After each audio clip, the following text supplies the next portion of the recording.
വന്നിട്ട് 6 വർഷം കഴിഞ്ഞു. മലേഷ്യയിലാണ് ആദ്യമായിട്ട് വന്നത്. അതിന്റെ മുന്നേ ഇതിന്റെ വേറെ ഏതെങ്കിലും കമ്പനികളോ ഈ ഒരു ഇൻഡസ്ട്രിയിൽ മുമ്പൊക്കെ വേറെ ഏതെങ്കിലും കമ്പനി പ്രവർത്തിക്കുകയൊന്നും ചെയ്തിട്ടില്ല. ഒരു കാരണവശാലും ഇങ്ങനെ ഒരു ഡയറക്ട് സെല്ലിംഗ് മേഖലയിൽ കടന്നു വരുമെന്ന് ചിന്തിച്ചിട്ട് പോലും ഇല്ല. കാരണം ഞാൻ ഇതിൽ വരുന്നത് വരെ ഞാൻ മനസ്സിലാക്കിയത് ഇതെന്തോ തട്ടിപ്പ് പരിപാടിയാണ്. പണിയില്ലാത്ത ആളുകൾക്ക് പറ്റിയ പരിപാടിയാണ്. ആളെ ചേർക്കലാണ്. എന്നിട്ട് പിന്നീട് കമ്പനി നഷ്ടപ്പെടും. അല്ലെങ്കിൽ സാമ്പത്തികമായുള്ള പ്രയാസങ്ങൾ ഉണ്ടാവും.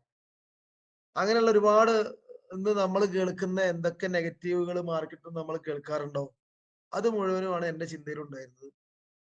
അതുകൊണ്ട് തന്നെ ഒരു കാരണവശാലും ഞാൻ ഈ ബിസിനസ്സിൽ വരാൻ സാധ്യതയില്ലായിരുന്നു. അപ്പൊ എങ്ങനെ വന്നു? എന്നിട്ട് എന്തുകൊണ്ട് ഇങ്ങനെ സീരിയസ് ആയിട്ട് ഏറ്റെടുത്തു? ഞാൻ എന്തൊക്കെ മിസ്റ്റേക്കുകൾ ചെയ്തു? ഞാൻ എന്തൊക്കെ നല്ലത് ചെയ്തു? ഇത് മാത്രം ഒന്ന് പറഞ്ഞ് നമുക്ക് പോവാം. ഏതായാലും സാറ് പറഞ്ഞ പോലെ ഒരു പ്രവാസിയായിരുന്നു. പ്രവാസം തുടങ്ങുന്നത് 2005-ലാണ്. പല എക്സ്പീരിയൻസിലും ഞാൻ പറഞ്ഞിട്ടുള്ളതിന് അപ്പുറത്തേക്കുള്ള ഒരു എക്സ്പീരിയൻസിലേക്കാണ് പോകുന്നത്. കാരണം ഭൂരിഭാഗം ആളുകളും ഞാൻ സ്ഥിരം പറഞ്ഞത് തന്നെ പറഞ്ഞു കേട്ട ആളുകളായിരിക്കും. അതുകൊണ്ട് തന്നെ പ്രവാസം തുടങ്ങുന്നതിന് മുന്നേ ഉള്ള 2005-ന് മുന്നേ ഉള്ള കാര്യം തുടങ്ങാം. വീട്ടില് ആ സമയത്ത് ഞാന്, ഉപ്പ, ഉമ്മ, 2 പെങ്ങന്മാര്. പെങ്ങന്മാര് 2 പേരും എന്റെ മൂത്ത ആളുകളാണ്. അവര് കല്യാണം കഴിച്ചു. നല്ല രീതിയിൽ ഇന്ന് ജീവിതം മുന്നോട്ട് കൊണ്ടുപോകുന്നുണ്ട്. രണ്ടും ഏകദേശം അടുത്തുള്ള സ്ഥലങ്ങൾ തന്നെയാണ്. ഒന്ന് ഏകദേശം 1/2 കിലോമീറ്ററിന്റെ അടുത്തേ ഉള്ളൂ. രണ്ടാമത്തെ ആൾ ഒരു 4 കിലോമീറ്ററിന്റെ അടുത്തും വരും. അപ്പൊ അന്ന് വാപ്പ കൂലി ജോലിയാണ്. അങ്ങനെയുള്ള സമയത്ത് 2 കല്യാണം ഏകദേശം അടുത്തായിട്ടാണ് വന്നത്. ഒരു കല്യാണം എല്ലാം കൂടി കഴിഞ്ഞു. രണ്ടാമത്തെ കല്യാണത്തിന് സാമ്പത്തിക പ്രശ്നം ഉണ്ടായി. വീട് വിറ്റു. വാടക വീട്ടിൽ താമസായി. വാടക കൊടുക്കണ്ടാത്ത വീടാണ്. ബന്ധക്കാരെ വീടാണ്. ഓല മേഞ്ഞ വീടാണ്. അവിടെ നിന്നാണ് ഞാൻ ഗൾഫിൽ പോകുന്നത്. ഉള്ള പൈസ സ്വരുക്കൂട്ടി വെച്ചു. കുറച്ച് എന്റെയും കുറച്ച് വീട് വിറ്റതിൽ ബാലൻസ് ഉള്ള പൈസയായിട്ട് ഗൾഫിലേക്ക് പോയി. അവിടെ 4.5 വർഷം പോയ സമയത്ത് അവിടെ പല മേഖലയിൽ ജോലി ചെയ്തു. ആദ്യമൊക്കെ. പിന്നീട് ലൈസൻസ് ഒക്കെ എടുത്തു. സ്വന്തമായിട്ട് ടാക്സി ഓടിക്കാൻ തുടങ്ങി. അത് മെല്ലെ മെല്ലെ വളർന്നു. വലുതായി. വലിയ രീതിയിൽ മെച്ചത്തിലേക്ക് പോയി. നാട്ടിൽ സ്ഥലം എടുത്തു. വീട് വെച്ചു. 2009-ന്റെ അവസാനത്തിൽ നാട്ടിൽ വന്നു. വീട്ടിൽ താമസാക്കി. കല്യാണം കഴിച്ചു. അവിടുന്ന് അങ്ങോട്ട് സാമ്പത്തികമായിട്ട് വളരെ നല്ല രീതിയിൽ മെച്ചമുണ്ടാക്കാൻ സാധിച്ചു. കല്യാണം കഴിഞ്ഞതിന് ശേഷം ഒരു 6 മാസത്തിന് ശേഷം ഞാൻ ഗൾഫിലേക്ക് തിരിച്ചുപോയി. പിന്നെ വൈഫ് കൂടെ പോന്നു.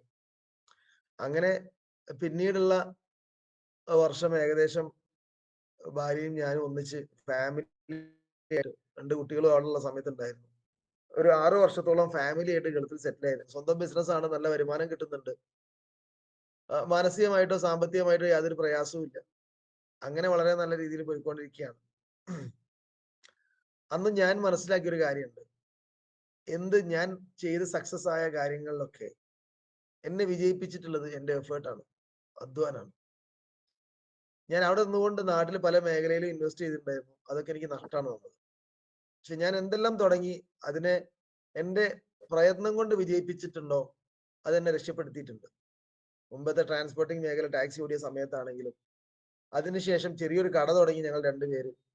അത് പിന്നെ വലിയ രീതിയിൽ അത്യാവശ്യം മോശമല്ലാത്ത രീതിയിലേക്ക് മാറി. പിന്നെ ഞാൻ സ്വന്തമായിട്ട് തുടങ്ങിയ ഒരു മേഖലയായിരുന്നു റിയൽ എസ്റ്റേറ്റ് മേഖല. അത് തുടക്കത്തിൽ വളരെ അധ്വാനമുള്ള ഒരു കാര്യമായിരുന്നു. മുതൽ മുടക്ക് ഒന്നും തന്നെ ഇല്ലായിരുന്നു. നമുക്കറിയാം ഇവിടുന്ന് വരുന്ന ഫാമിലിക്കൊക്കെ വീട് ആവശ്യമുണ്ടാവും, റൂം ആവശ്യമുണ്ടാവും, ഫ്ലാറ്റുകൾ ആവശ്യമുണ്ടാവും. അവിടെ ജോലി ചെയ്യുന്ന ആളുകൾക്ക്. അപ്പം അവർക്ക് വേണ്ട ഫ്ലാറ്റുകൾ കാണിച്ചു കൊടുത്ത് നല്ലതാണെങ്കിൽ അത് അവർക്ക് അവർക്ക് 1 വർഷത്തേക്കും 2 വർഷത്തേക്കും ഒക്കെ എഗ്രിമെന്റ് ചെയ്ത് അതിൽ നിന്ന് ചെറിയൊരു കമ്മീഷൻ കിട്ടുന്ന രീതിയിലായിരുന്നു തുടക്കമെങ്കിൽ. എനിക്കിപ്പോഴും അറിയാം എന്റെ ഭാര്യ അവിടെ ഉച്ചക്ക് ചോറ് വെച്ച് എന്നോട് പറഞ്ഞു ഭക്ഷണം കഴിക്കാൻ വരില്ലെന്ന് വെച്ചു. വരാന്ന് പറഞ്ഞ ഞാൻ വീട്ടിലെത്തിയ സമയത്താണ് ഒരു കസ്റ്റമർ വന്നിട്ട് ആ ഫ്ലാറ്റ് ഒന്ന് കാണിച്ചു കൊടുക്കാൻ പറയുന്നത്. അങ്ങനെ ആ ഫ്ലാറ്റിനെ കുറിച്ച് എനിക്കറിയാം. റെന്റ് വളരെ കുറവുള്ള ഒരു ഫ്ലാറ്റ് ആണ്. കാണുന്ന ആളുകൾക്ക് ഇഷ്ടപ്പെടൂല. പക്ഷെ സാധാരണക്കാരായിട്ടുള്ള മലയാളികളൊക്കെ വെക്കേഷനിൽ ഫാമിലിനെ കൊണ്ടുവരാൻ ആഗ്രഹിക്കും. വെക്കേഷൻ സമയത്ത് ഗൾഫിലുള്ള ആളുകൾക്ക് അറിയാൻ പറ്റും. ഭയങ്കര റേറ്റ് ഉണ്ടാകുക ഫ്ലൈറ്റിന്. അത് താങ്ങാൻ പറ്റില്ല. എന്നാലും ജീവിതത്തിൽ ഒരു പ്രാവശ്യമെങ്കിലും നമ്മളെ ഫാമിലി ഇവിടെ നിന്ന് വരട്ടെ എന്ന് ചിന്തിക്കും. ആ സമയത്തേക്ക് അവർക്ക് കിട്ടുന്ന ഫ്ലാറ്റിനും ഭയങ്കര റെന്റ് ആയിരിക്കും. അപ്പൊ അതില് വളരെ കുറഞ്ഞ റേറ്റുള്ള സാധാരണക്കാരായിട്ടുള്ള കടയിൽ ജോലി ചെയ്യുന്ന ആളുകൾക്ക് പറ്റുന്ന വളരെ കുറഞ്ഞ റെന്റിലുള്ള ഒരു ഫ്ലാറ്റ് എന്റെ കയ്യിലുണ്ടായിരുന്നു. പക്ഷെ അത് ആർക്കും ഇഷ്ടപ്പെടുന്നില്ല. കാരണം റൂഫ് ടോപ്പിലാണ്. മോളിൽ ഷീറ്റ് ഇട്ടതാണ്. ഭയങ്കര ചൂടായിരിക്കും. ഭയങ്കര പ്രശ്നമാണത്. പക്ഷെ അത് റേറ്റ് കാണുന്ന സമയത്ത് അവർക്ക് വേണം തോന്നും. എന്തൊക്കെ ആയാലും അഡ്ജസ്റ്റ് ചെയ്യാന്ന് വിചാരിക്കും. ഇത് പറഞ്ഞ സമയത്ത് നമ്മൾ തന്നെ പറയും, "നിങ്ങക്കത് കണ്ടാ പറ്റിക്കൊള്ളണമെന്നില്ല. ഇങ്ങനെ ഇങ്ങനെയൊക്കെയാണെന്ന്" പറയും. പക്ഷെ ആ എമൗണ്ട് അവർക്ക് വരുന്നതായതുകൊണ്ട് അവർ പല ആളുകളും വന്ന് കാണും. പക്ഷെ 30 ആളുകൾ കണ്ടതിന് ശേഷം വേണ്ടാന്ന് പറഞ്ഞു. അങ്ങനെ ഞാൻ വീട്ടിലെത്തി ഭക്ഷണത്തിന് ഇരിക്കുന്ന സമയത്താണ് അതൊന്ന് കാണിച്ചു കൊടുക്കാൻ വേണ്ടി ഒരു ഫാമിലി വരുന്നത്. അയാൾക്ക് അരമണിക്കൂറേ ഗ്യാപ്പുള്ളൂ. ഡ്യൂട്ടിക്ക് കേറണം. അതിനിടയ്ക്ക് ഒന്ന് കാണേണ്ടിയിരുന്നു. അങ്ങനെ ഭക്ഷണം കഴിക്കാതെ പോയ ഞാന് പിന്നെ ഞാൻ ഭക്ഷണം കഴിക്കുന്നത് 5 മണിക്ക് ശേഷമാണ്.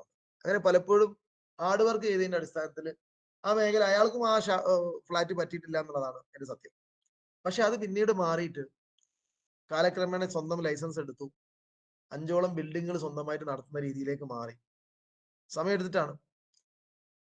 ഒരുപാട് ആളുകള് എന്റെ കമ്പനീന്റെ ലൈസൻസ് ഉപയോഗിച്ച് റെന്റിങ് ലൈസൻസ് ചെയ്യാൻ തുടങ്ങി. ഇങ്ങനെ പല രീതിയിലും കാര്യങ്ങൾ മാറി. ഒന്നും ചെയ്തിട്ടില്ലെങ്കിലും വരുമാനം കിട്ടുന്ന രീതിയിലേക്ക് ഞാൻ എത്തി. പാസീവ് ഇൻകം എന്ന് നമ്മൾ പറയുന്നത്. അപ്പൊ ഈ പാസീവ് ഇൻകം ഒക്കെ ഞാൻ ഇതിൽ വരുന്നതിന് മുന്നേ അനുഭവിച്ചിട്ടുണ്ട്. സംഘടനാ മേഖലയിൽ പ്രവർത്തിച്ചിട്ടുണ്ട്. വേദികളിൽ സംസാരിച്ചിട്ടുണ്ട്. ഇങ്ങനെ കുറച്ച് എക്സ്പീരിയൻസ് എനിക്കുണ്ട്. എന്നിരുന്നാലും മലേഷ്യയിൽ വന്നതിന് ശേഷമുള്ള എക്സ്പീരിയൻസ് വളരെ വ്യത്യസ്തമാണ്. ഏതായാലും ഞാൻ പറഞ്ഞു വരുന്നത് എന്റെ ബ്രദർ ഇൻ ലോ, ഭാര്യന്റെ ആങ്ങളയുള്ള റമീസ് സാറ്. അദ്ദേഹമാണ് ഞാൻ ഈ ബിസിനസ്സിലേക്ക് വരാനുള്ള കാരണം. പക്ഷെ അദ്ദേഹം ബിസിനസ്സിലേക്ക് വരാനുള്ള കാരണം എന്ന് പറയാൻ പറ്റില്ല. കാരണം അദ്ദേഹം മുമ്പ് നെറ്റ്വർക്ക് ചെയ്ത സമയത്ത് ഞാൻ അവരെ ഒഴിവാക്കാൻ വേണ്ടി ഒരു ഇൻഷുറൻസ് പോളിസി എടുത്തിട്ടുണ്ടായിരുന്നു. അത് ഞാൻ കല്യാണം കഴിച്ച് 2009 ആ കല്യാണം കഴിഞ്ഞ് 2ാം ദിവസം എന്റെ വീട്ടിലേക്ക് റമീസ് സാർ ഒരാളെയും കൂട്ടിയിട്ട് വരികയാണ്. അപ്പൊ ഞാൻ വിചാരിച്ചു സാധാരണഗതിയിൽ കല്യാണം കഴിഞ്ഞ് 2ാം ദിവസം വീട്ടിലേക്ക് അളിയൻ വരുന്നു. കൂടെ ഒരാളുണ്ടെങ്കിൽ ബന്ധക്കാരാരെങ്കിലും ആയിരിക്കും. അവർ സൽക്കരിക്കാൻ വേണ്ടി വരുന്നതാണ്. കാരണം കല്യാണം കഴിഞ്ഞ് അന്നും പിറ്റേന്നും ഒരു സൽക്കാരത്തിന്റെ ഭയങ്കരമായിട്ടുള്ള ആളുകളെ വിളിയും കാര്യങ്ങളൊക്കെ ആയിരുന്നു. ഞാൻ വിചാരിച്ചു അളിയൻ വരുമ്പോൾ ഏതായാലും സൽക്കാരത്തിന് ഒരാളെ സൽക്കരിക്കാൻ വേണ്ടിയിട്ട് ബന്ധക്കാരെ കൂട്ടി വരികയാണ്. അങ്ങനെ അദ്ദേഹം വീട്ടിൽ വന്നിട്ട് എന്നെ പരിചയപ്പെടുത്തി. പേര് ബിജു ബി കെ എന്നാണ്. നിങ്ങൾ അളിയന്റെ കൂടെ ഒരു ബിസിനസ് ചെയ്യുന്നുണ്ട്. ഞാൻ പറഞ്ഞു ഓക്കെ ശരി. നിങ്ങൾ ഇവിടുന്ന് അല്ലെങ്കിൽ വരുന്നതായിരിക്കും. ഇപ്പൊ കയറിയതായിരിക്കും എന്നുള്ള രീതിയിൽ എന്നോട് പറഞ്ഞു അല്ല നിങ്ങളെ കാണാൻ വന്നതാണെന്ന് പറഞ്ഞു. ഓക്കെ. ഒരു 10-10:30 മണിയായിട്ടേ ഉള്ളൂ രാവിലെ. അങ്ങനെ ബിജു സാർ ഇരുന്നു സംസാരിച്ചു. റമീസും അവിടെ ഇരുന്നു. അങ്ങനെ ലാപ്പ് ഓപ്പൺ ചെയ്തു. കുറെ കാര്യങ്ങളൊക്കെ പറഞ്ഞു. ഇങ്ങനെ കുറെ കാര്യങ്ങളൊക്കെ പറഞ്ഞു. ഞാൻ ഏകദേശം 1 മണിക്കൂറോ കഴിഞ്ഞപ്പോൾ നമുക്കൊരു മടുപ്പ് തോന്നി. കാരണം ആ സമയത്തൊന്നും വേറെ ബിസിനസിനൊന്നും ആവശ്യമില്ല. തിരിച്ചു പോകാൻ വേണ്ടി നിൽക്കുകയാണ്. ഒരു 3-4 മാസം കഴിഞ്ഞാൽ പോകണം. സോറി. അപ്പോ അങ്ങനെയാണ് ഇദ്ദേഹം നെറ്റ്വർക്ക് മാർക്കറ്റിംഗിന്റെ സാധ്യതയും അത് ഇതൊക്കെ ഒരുപാട് പറഞ്ഞു. 1:30 മണി കഴിഞ്ഞപ്പോൾ വീട്ടിൽ ചോറ് ഞങ്ങൾ ഭക്ഷണം കഴിക്കാൻ വേണ്ടി കൊണ്ടുവച്ചു. ഞങ്ങൾ ഒന്നിച്ച് ഭക്ഷണം കഴിച്ചു. കഴിച്ചു കഴിഞ്ഞപ്പോൾ എനിക്ക് തോന്നി ഇവര് പോകുന്ന പരിപാടിയില്ല. ഞാൻ പറഞ്ഞു ഞാനൊന്ന് അങ്ങാടി പോയിട്ട് വരാന്ന് പറഞ്ഞു. ഒരു അത്യാവശ്യം പോകേണ്ടതുണ്ടെന്ന് പറഞ്ഞു. ഞാൻ അവിടുന്ന് ഇറങ്ങി അങ്ങാടി പോയി ബസ് സ്റ്റോപ്പിൽ ഇരുന്ന് കുറെ കഴിഞ്ഞപ്പോൾ ഇവര് തിരിച്ചു പോകുന്നത് കണ്ടു. ഇതിന് ശേഷം തിരിച്ച് വീട്ടിലേക്ക് പോകുന്നു. അത് 2009 അവസ്ഥയാണ്. എന്നതിന് ശേഷം 2011 ശേഷം ഞാൻ ഗൾഫിലുള്ള സമയത്താണ് കാണുന്നത് നെറ്റ്വർക്ക് മാർക്കറ്റിംഗ് കമ്പനികളൊക്കെ പൂട്ടിയെന്നും ഇതൊക്കെ ഒരുപാട് തട്ടിപ്പായിരുന്നു അങ്ങനെ ഇങ്ങനെ എന്നൊക്കെ പറഞ്ഞിട്ട്. ഞാൻ വേഗം റമീസിനെ വിളിച്ചിട്ട് അന്ന് കോഴ്സ് കംപ്ലീറ്റ് ആക്കിയിട്ടില്ല. അപ്പൊ ഏതെങ്കിലും ഒരു കോഴ്സിന് പോയി ചേരാൻ പറഞ്ഞു. അതൊന്ന് സപ്പോർട്ടൊക്കെ കൊടുക്കാന്ന് പറഞ്ഞു. അന്ന് അമ്മോച്ചൻ എന്നെ വിളിച്ച് പറയാണ് അവന്റെ ഉപ്പ നിങ്ങളൊന്ന് പറയണമെന്ന് പറഞ്ഞിട്ട് അങ്ങനെ പറഞ്ഞു. ബാംഗ്ലൂർ പോയി അഡ്മിഷൻ എടുത്തു. ആ മേഖല വിട്ടു. അങ്ങനെ സംഭവമല്ല അത് തട്ടിപ്പാണെന്നുള്ളതും ഒരുപാട് വീഡിയോകള് ടിവിയിലൊക്കെ കാണുന്നുണ്ട്. പല ചാനലിലും തമാശ ആയിട്ടൊക്കെ വലിയ വലിയ സാറന്മാര് വന്നു. പിന്നെ എല്ലാം നഷ്ടപ്പെട്ടു. അവസാനം ചെരുപ്പ് പോലും ഇല്ലാതെ ഷൂസൊക്കെ ഇട്ട് വന്ന് കോട്ടൊക്കെ ഇട്ട് വന്ന ആള് ചെരുപ്പ് പോലും ഇല്ലാതെ നടക്കുന്ന അവസ്ഥയും ഇതൊക്കെ കണ്ട് ഞങ്ങൾ കുറെ ചിരിക്കുകയും ചെയ്തു. ഇവർക്കൊക്കെ വേറെ പണിയൊന്നും ഇല്ലായിരുന്നു. അധ്വാനിക്കാൻ പോയിക്കൊണ്ടിരുന്നു എന്നൊക്കെ നമ്മളിങ്ങനെ പറയുകയും ചെയ്തു. അപ്പൊ ഞാൻ ഇവരെ ഒഴിവാക്കാൻ വേണ്ടി അന്ന് ഒരു കാര്യം ചെയ്തിട്ടുണ്ടായിരുന്നു. ഒരു ഇൻഷുറൻസ് പോളിസി എടുത്തിട്ടുണ്ടായിരുന്നു. ഒരു ഇൻഷുറൻസ് എടുത്തു. അത് പിന്നെ എടുക്കാൻ പറ്റുമല്ലോ. അങ്ങനെ അവരെ ഒഴിവാക്കി. അങ്ങനെയൊക്കെ നിന്നതിന് ശേഷമാണ് 2018 വളരെ 19 ഞങ്ങൾ നാട്ടിൽ വന്നു. 3ാമത്തെ മകളെ പ്രസവത്തിന് വേണ്ടി നാട്ടിൽ വന്നതാണ്. അപ്പൊ അതിന്റെ മുന്നേ ഞാൻ ഗൾഫിൽ പോകുന്ന സമയത്ത് റമീസ് എന്നെ ഒന്ന് എയർപോർട്ടിൽ വിടുമ്പോൾ എന്നോട് പറഞ്ഞു അളിയ നല്ല കുറച്ച് ഹെയർ ഓയിൽ പേസ്റ്റ് സോപ്പ് ഒക്കെ ഉണ്ട് കെമിക്കൽ ഇല്ലാത്തതാണ് ആയുർവേദമാണ് ഹാർംഫുൾ കെമിക്കൽസ് ഉള്ള പേസ്റ്റ് ആണ് നമ്മൾ ഉപയോഗിക്കുന്നത് എന്ന് പറഞ്ഞു. ഞാൻ പറഞ്ഞു ഓക്കെ അങ്ങനെയാണെങ്കിൽ നീ കുറച്ച് തന്നേക്കെന്ന് പറഞ്ഞു. വീട്ടിൽ കൊടുത്തേക്ക് പൈസ ഞാൻ തരാന്ന് പറഞ്ഞു. അങ്ങനെ ഞാനൊന്ന് പോയി ഒരു കുറഞ്ഞ ദിവസത്തേക്കാണ് പോയത്. 15 ദിവസത്തേക്കോ 10 ദിവസത്തേക്കോ ഗൾഫിൽ പോയി തിരിച്ചു വന്നു. അപ്പൊ ഇത് തരാൻ വേണ്ടിയിട്ട് എന്നെ ഒരാള് വിളിക്കുകയാണ്. സാറേ ഇങ്ങനെ ഞാന് റമീസ് പറഞ്ഞിട്ട് വിളിക്കുകയാണ്. നിങ്ങളെ എവിടുന്നാ കാണാൻ ഇങ്ങനെ പേസ്റ്റും ഹെയർ ഓയിലും ഒക്കെ തരാൻ വേണ്ടിയിട്ടായിരുന്നു. ഞാൻ പറഞ്ഞു ഞാൻ വീട്ടിലില്ല. നിങ്ങൾ കാര്യം കൊടുവള്ളിയിൽ ഞാൻ 1, 2 കടകൾ പറഞ്ഞു, ഷോപ്പുകൾ. നിങ്ങൾ അവിടെ കൊടുത്താൽ മതി, ഞാൻ അവിടുന്ന് വാങ്ങിക്കോളാം എന്ന് പറഞ്ഞു. അല്ല, ഒന്ന് നേരിട്ട് കാണേണ്ടിയിരുന്നു എന്ന് പറഞ്ഞു. ഞാൻ പറഞ്ഞു അങ്ങനെയാണ് ഞാൻ ഇന്ന് ഉണ്ടാവില്ല, നാളെ വൈകിട്ട് നിങ്ങൾ വന്നോളൂ, ഞാൻ നാട്ടിലുണ്ടാവും എന്ന് പറഞ്ഞു. അപ്പൊ ഞാൻ ഫ്രണ്ട്സിന്റെ കൂടെ ടൂർ പോവാ. അങ്ങനെ പിറ്റേന്ന് വൈകിട്ട് വിളിക്കാൻ ഇയാൾ മറന്നു. പിന്നെ ഒരു 2 ദിവസം കഴിഞ്ഞ് വീണ്ടും ഇയാൾ വിളിക്കുന്നുണ്ട്. ഞാൻ പറഞ്ഞു നിങ്ങൾ വന്നില്ലല്ലോ. അപ്പൊ എന്നോട് പറഞ്ഞാ ഞാൻ അന്ന് തിരക്കിൽ വിട്ടുപോയതാണ്. പിന്നെ ഇനി എപ്പോ വന്നാ ഉണ്ടാവും, ഇപ്പൊ അവിടെ ഉണ്ടോ? ഞാൻ പറഞ്ഞു ഇല്ല ഇല്ല എന്ന് പറഞ്ഞു. ഞാൻ പറഞ്ഞു ഒരു കാര്യം ചെയ്യ്, കൊടുവള്ളി ഏതെങ്കിലും കടയിൽ നിങ്ങൾ കൊടുത്തോളൂ. അല്ല, ഞാൻ എനിക്കൊന്ന് നേരിട്ട് കാണാൻ വേണ്ടിയിട്ടായിരുന്നു, നേരിട്ട് കണ്ടു തരണമെന്ന് പറഞ്ഞു. ഞാൻ പറഞ്ഞു അങ്ങനെ വേണമെന്നില്ല. ഇനി നിങ്ങൾ എവിടെയുള്ള ആളാന്ന് വെച്ചു, പൂനൂരാണെന്ന്. നിങ്ങൾ പൂനൂർ ഏതെങ്കിലും കടയിൽ കൊടുത്തു, ഞാൻ അവിടെ നിന്ന് എടുത്തോളാം എന്ന് പറഞ്ഞു. എന്നിട്ട് ഫോൺ കട്ടുകയും ചെയ്തു. അപ്പൊ എനിക്ക് തോന്നി ഇത് എന്തോ ഒരു തട്ടിപ്പ് ഇതിനകത്തുണ്ട്. അല്ലാതെ എനിക്ക് തരാൻ വേണ്ടി ഇതിനെ കാണേണ്ടത് പേസ്റ്റും സോപ്പും എണ്ണയും തരാൻ വേണ്ടിയിട്ട് ഇപ്പൊ ഒരാളെ കണ്ട് തലയിൽ എങ്ങനെ തേക്കണം എന്നുള്ളത് പറയണമെന്നൊന്നുമില്ലല്ലോ. അങ്ങനെയാണെങ്കിൽ തന്നെ വിളിച്ചു പറഞ്ഞാൽ പോരെ എന്നാണ് ഞാൻ ചിന്തിച്ചത്. ഇതിനകത്ത് എന്തോ ഒരു മിസ്റ്റേക്ക് ഉണ്ട് എന്ന് ഞാൻ മനസ്സിലാക്കി. ഞാൻ പിന്നെ ആ ഭാഗം വിട്ടു. അങ്ങനെയാണ് ഒരു ദിവസം വീട്ടിലിരിക്കുന്ന സമയത്ത് ഒരു ഉച്ചക്ക് ഭക്ഷണം കഴിച്ചു, വെറുതെ ഇരിക്കുകയാണ്. ആ സമയത്ത് ഒരു കാറ് വീട്ടിലേക്ക് വന്നു. ഒരു ടാറ്റന്റെ നിസാന്റെ മൈക്ര. ആ കാറ് വീട്ടിലേക്ക് വന്നു. ഇതിനകത്ത് 2 ആൾക്കാർ ഇറങ്ങി. അതിൽ ഒരാളെ എനിക്ക് പരിചയമായി. അതായത് മുമ്പ് കല്യാണം കഴിഞ്ഞ ഉടനെ വീട്ടിൽ റമീസിന്റെ കൂടെ വന്നിട്ടുള്ള ഒരു കമ്പനിയിൽ അന്ന് വന്ന സാറാണ്. മറ്റേ ആളെ എനിക്ക് പരിചയമല്ല. ഷാഹിർ സാറിനെ എനിക്ക് പരിചയമല്ല. അതുകൊണ്ടാണ് എന്നെ ഷാഹിർ സാറിനെ കൊണ്ട് വിളിപ്പിച്ചത്. ഇവർ രണ്ടാളും വീട്ടിൽ വന്നു, സംസാരിച്ചു, ഇരുന്നു. സ്വാഭാവികമായിട്ട് നമുക്ക് തിരക്കൊന്നുമില്ല. ഒരാൾ വരുന്നതിനോടോ സംസാരിക്കുന്നതോ യാതൊരു പ്രയാസവും ഇല്ല, സന്തോഷമേ ഉള്ളൂ. അങ്ങനെ പരിചയപ്പെട്ടു. സാർ എന്നെ മനസ്സിലായി, മറുപോ മനസ്സിലായി, അന്ന് നമ്മൾ കണ്ടു പരിചയമല്ലേ, അങ്ങനെയല്ലേ എന്നൊക്കെ പറഞ്ഞു. അങ്ങനെ എന്നോട് വിശേഷങ്ങളൊക്കെ ചോദിച്ചു, കുറച്ചു നേരം സംസാരിച്ചു. ഇതേപോലെ ലാപ്പ് ഓപ്പൺ ചെയ്തു. പക്ഷെ പണ്ടത്തെ ഞാനല്ല, 2009 കേട്ട ഞാനല്ല 2019 കേൾക്കുന്നത്. 19 വർഷത്തിന് ശേഷം നമ്മൾ കുറച്ച് മെച്യൂരിറ്റി ഒക്കെ ആയിട്ടുണ്ട്. അതുകൊണ്ട് ധൈര്യമായിട്ട് നിങ്ങൾ പറഞ്ഞോളി, എന്റെ കാര്യം ഞാൻ തീരുമാനിച്ചോളൂ എന്നുള്ള രീതിയിൽ മുന്നിൽ ഇരുന്ന് കൊടുത്തു. എന്നാ ഞങ്ങൾ തുടങ്ങിക്കോളി എന്ന് പറഞ്ഞു. അയാൾ ഇതിന്റെ കാര്യങ്ങളൊക്കെ പറഞ്ഞു തുടങ്ങിയ സമയത്താണ്, അന്ന് കേട്ട പോലല്ല, ആയുർവേദ പ്രൊഡക്റ്റുകളാണ്, നല്ല ക്വാളിറ്റി ഉണ്ട്, കേന്ദ്ര ഗവൺമെന്റ് ക്വാളിറ്റി ഡിപ്പാർട്ട്മെന്റ് അംഗീകാരമുണ്ട്, കമ്പനി 100% ലീഗലാണ്. അപ്പൊ ഞാൻ 2011 ശേഷം ഉണ്ടായ പ്രശ്നങ്ങളൊക്കെ ഇത് ബാൻ ചെയ്തല്ലേ? അല്ല, അത് അന്ന് ഉണ്ടായിരുന്നു. ഇപ്പൊ ലീഗലാണ്, ഗവൺമെന്റ് സർട്ടിഫിക്കേഷൻ കാണിച്ചു. ചുരുക്കി പറഞ്ഞാൽ എന്നെ കൺവിൻസ് ചെയ്യാൻ അദ്ദേഹത്തിന് സാധിച്ചു. എനിക്ക് പൂർണ്ണ ബോധ്യമായി. ആയുർവേദ പ്രൊഡക്റ്റിനോട് എനിക്ക് അന്നേ ഒരു താല്പര്യമുണ്ട്. അലോപ്പതിന്റെ സൈഡ് എഫക്റ്റും കാര്യങ്ങളൊക്കെ അദ്ദേഹം ഒന്ന് പറഞ്ഞു പോവുകയും ചെയ്തു. ഒരുപാട് പ്രൊഡക്റ്റുകൾ അദ്ദേഹം പറഞ്ഞ കൂട്ടത്തില് അദ്ദേഹം പറഞ്ഞൊരു കാര്യം, എന്റെ വീട്ടിലെ അമ്മക്ക് അലർജിന്റെ പ്രയാസം ഉണ്ട്. അപ്പൊ ഞാൻ ഇതിലുള്ള കവചപ്രാശം കൊടുത്തു. ഭയങ്കര തുമ്മല, തുമ്മി തുടങ്ങിയാൽ ഇങ്ങനെ കണ്ടിന്യൂസ് ആയിട്ട് തുമ്മിക്കൊണ്ടിരിക്കും. അപ്പൊ ഈ കവചപ്രാശം കൊടുത്ത സമയത്ത് അമ്മന്റെ പ്രശ്നങ്ങൾ പൂർണ്ണമായിട്ട് മാറി. അപ്പൊ ഞാൻ അത് നോട്ട് ചെയ്തു. കാരണം എന്റെ വീട്ടിൽ ഉമ്മക്ക് അലർജിന്റെ പ്രശ്നമുണ്ട്. അപ്പൊ ഞാൻ എന്ത് വെച്ചാൽ കുറച്ച് ഉൽപ്പന്നങ്ങൾ വാങ്ങിച്ചു. ഞാൻ ചോദിച്ച ചോദ്യം ഇത്രയേ ഉള്ളൂ, ഇതിന്റെ ഡിസ്ട്രിബ്യൂഷൻഷിപ്പ് എങ്ങനെ എടുക്കാം? കാരണം ഞാൻ ഗൾഫിൽ നിന്ന് ഓരോ ഡിസ്ട്രിബ്യൂഷൻഷിപ്പ് ഒക്കെ ഞാൻ എടുക്കാറുണ്ട്. നല്ല ക്വാളിറ്റി ഉൽപ്പന്നങ്ങളൊക്കെ ആണെങ്കിൽ ഡിസ്ട്രിബ്യൂഷൻഷിപ്പ് എടുക്കും, അത് വിതരണം ചെയ്യാൻ കൊടുക്കും. അങ്ങനെയൊക്കെ ചെയ്ത പരിപാടികളൊക്കെ എനിക്കുണ്ട്. അപ്പൊ ഇതിങ്ങനെ നല്ല സംഭവമാണെങ്കിൽ ഇതിന്റെ ഡിസ്ട്രിബ്യൂഷൻഷിപ്പ് എങ്ങനെ എടുക്കാന്നുള്ള ചോദിച്ചപ്പോൾ പറഞ്ഞു ഓൾറെഡി നിങ്ങൾക്ക് ഉണ്ട് എന്ന് പറഞ്ഞു. പക്ഷെ എനിക്കുണ്ടോ? അതെങ്ങനെ? ഞാൻ അറിയില്ലല്ലോ. അത് റമീസ് ചെയ്തതാണ്. അതായത് നിങ്ങളൊന്നും മലേഷ്യയിൽ ബിസിനസ്സിൽ വന്ന എൻട്രി ചെയ്ത പോലെ അല്ല എന്റെ എൻട്രി. ഞാൻ അറിയുന്നതിന്റെ മുന്നേ, മൈലീഫ് എന്നുള്ള പേര് കേൾക്കുന്നതിന്റെ മുന്നേ, ഇങ്ങനെ നെറ്റ്വർക്ക് മാർക്കറ്റിംഗ് കമ്പനി ഉണ്ടെന്ന് അറിയുന്നതിന്റെ 6 മാസങ്ങൾക്ക് മുന്നേ എന്റെ ഐഡിയ ആയിട്ടുണ്ട്. കാരണം ഭാര്യനെ വിളിച്ചിട്ട് അവൻ ഡീറ്റെയിൽസ് വാങ്ങിച്ചു, ഐഡിയ അടിച്ച് വെച്ചു. ഞാൻ കേൾക്കുന്നത് 2019 എന്റെ ഐഡി വന്നത് 2018. ആ കാര്യങ്ങൾ മനസ്സിലാക്കണം. അങ്ങനെ എന്നോട് ഇങ്ങനെ കാര്യങ്ങളൊക്കെ പറഞ്ഞു. ഓക്കെ, അപ്പൊ അങ്ങനെ ഐഡി ഉണ്ടെന്ന് പറഞ്ഞു. ഐഡി ഒരു ലോഗിൻ ചെയ്തു, കാണിച്ചു തന്നു. ഒരു ഭാഗത്ത് 6000 BB വന്നിട്ടുണ്ട്, ബിസിനസ് വോളിയം. അപ്പൊ അതെനിക്ക് അത്ഭുതമായി. ഞാൻ അറിയാത്തൊരു സംഭവത്തിൽ 6000 ബിസിനസ് വോളിയം വന്നു. അപ്പൊ എന്നോട് പറഞ്ഞു ആളിയൻ ചെയ്തതാണ്, അങ്ങനെയാണ് ഇങ്ങനെയാണ്. നിങ്ങൾക്ക് ഈക്വൽ 6000 ബിസിനസ് വോളിയം എവിടെ വന്നു കഴിഞ്ഞാൽ ഇത്ര ഇൻകം കിട്ടും എന്ന് പറഞ്ഞു. ഓക്കെ, നല്ല പരിപാടിയാണല്ലോ. അപ്പൊ അതിന്റെ പ്ലാൻ ഏകദേശം ഒക്കെ മനസ്സിലായി. അപ്പൊ ഞാൻ എന്ത് ചെയ്യണം? അപ്പൊ എന്നോട് പറഞ്ഞു സാറിന്റെ 3 ഐഡികളാണ് ഇതിനകത്ത് രജിസ്റ്റർ ചെയ്തിട്ടുള്ളത്. ഓക്കെ, ഒരു ഐഡി ആക്ടിവേഷൻ ചെയ്യാൻ 5000 രൂപന്റെ പ്രൊഡക്റ്റ് എടുക്കണം. ഓക്കെ, അങ്ങനെയാണെങ്കിൽ 3 ഐഡി സാറിന് ആക്ടിവേഷൻ ചെയ്യാം.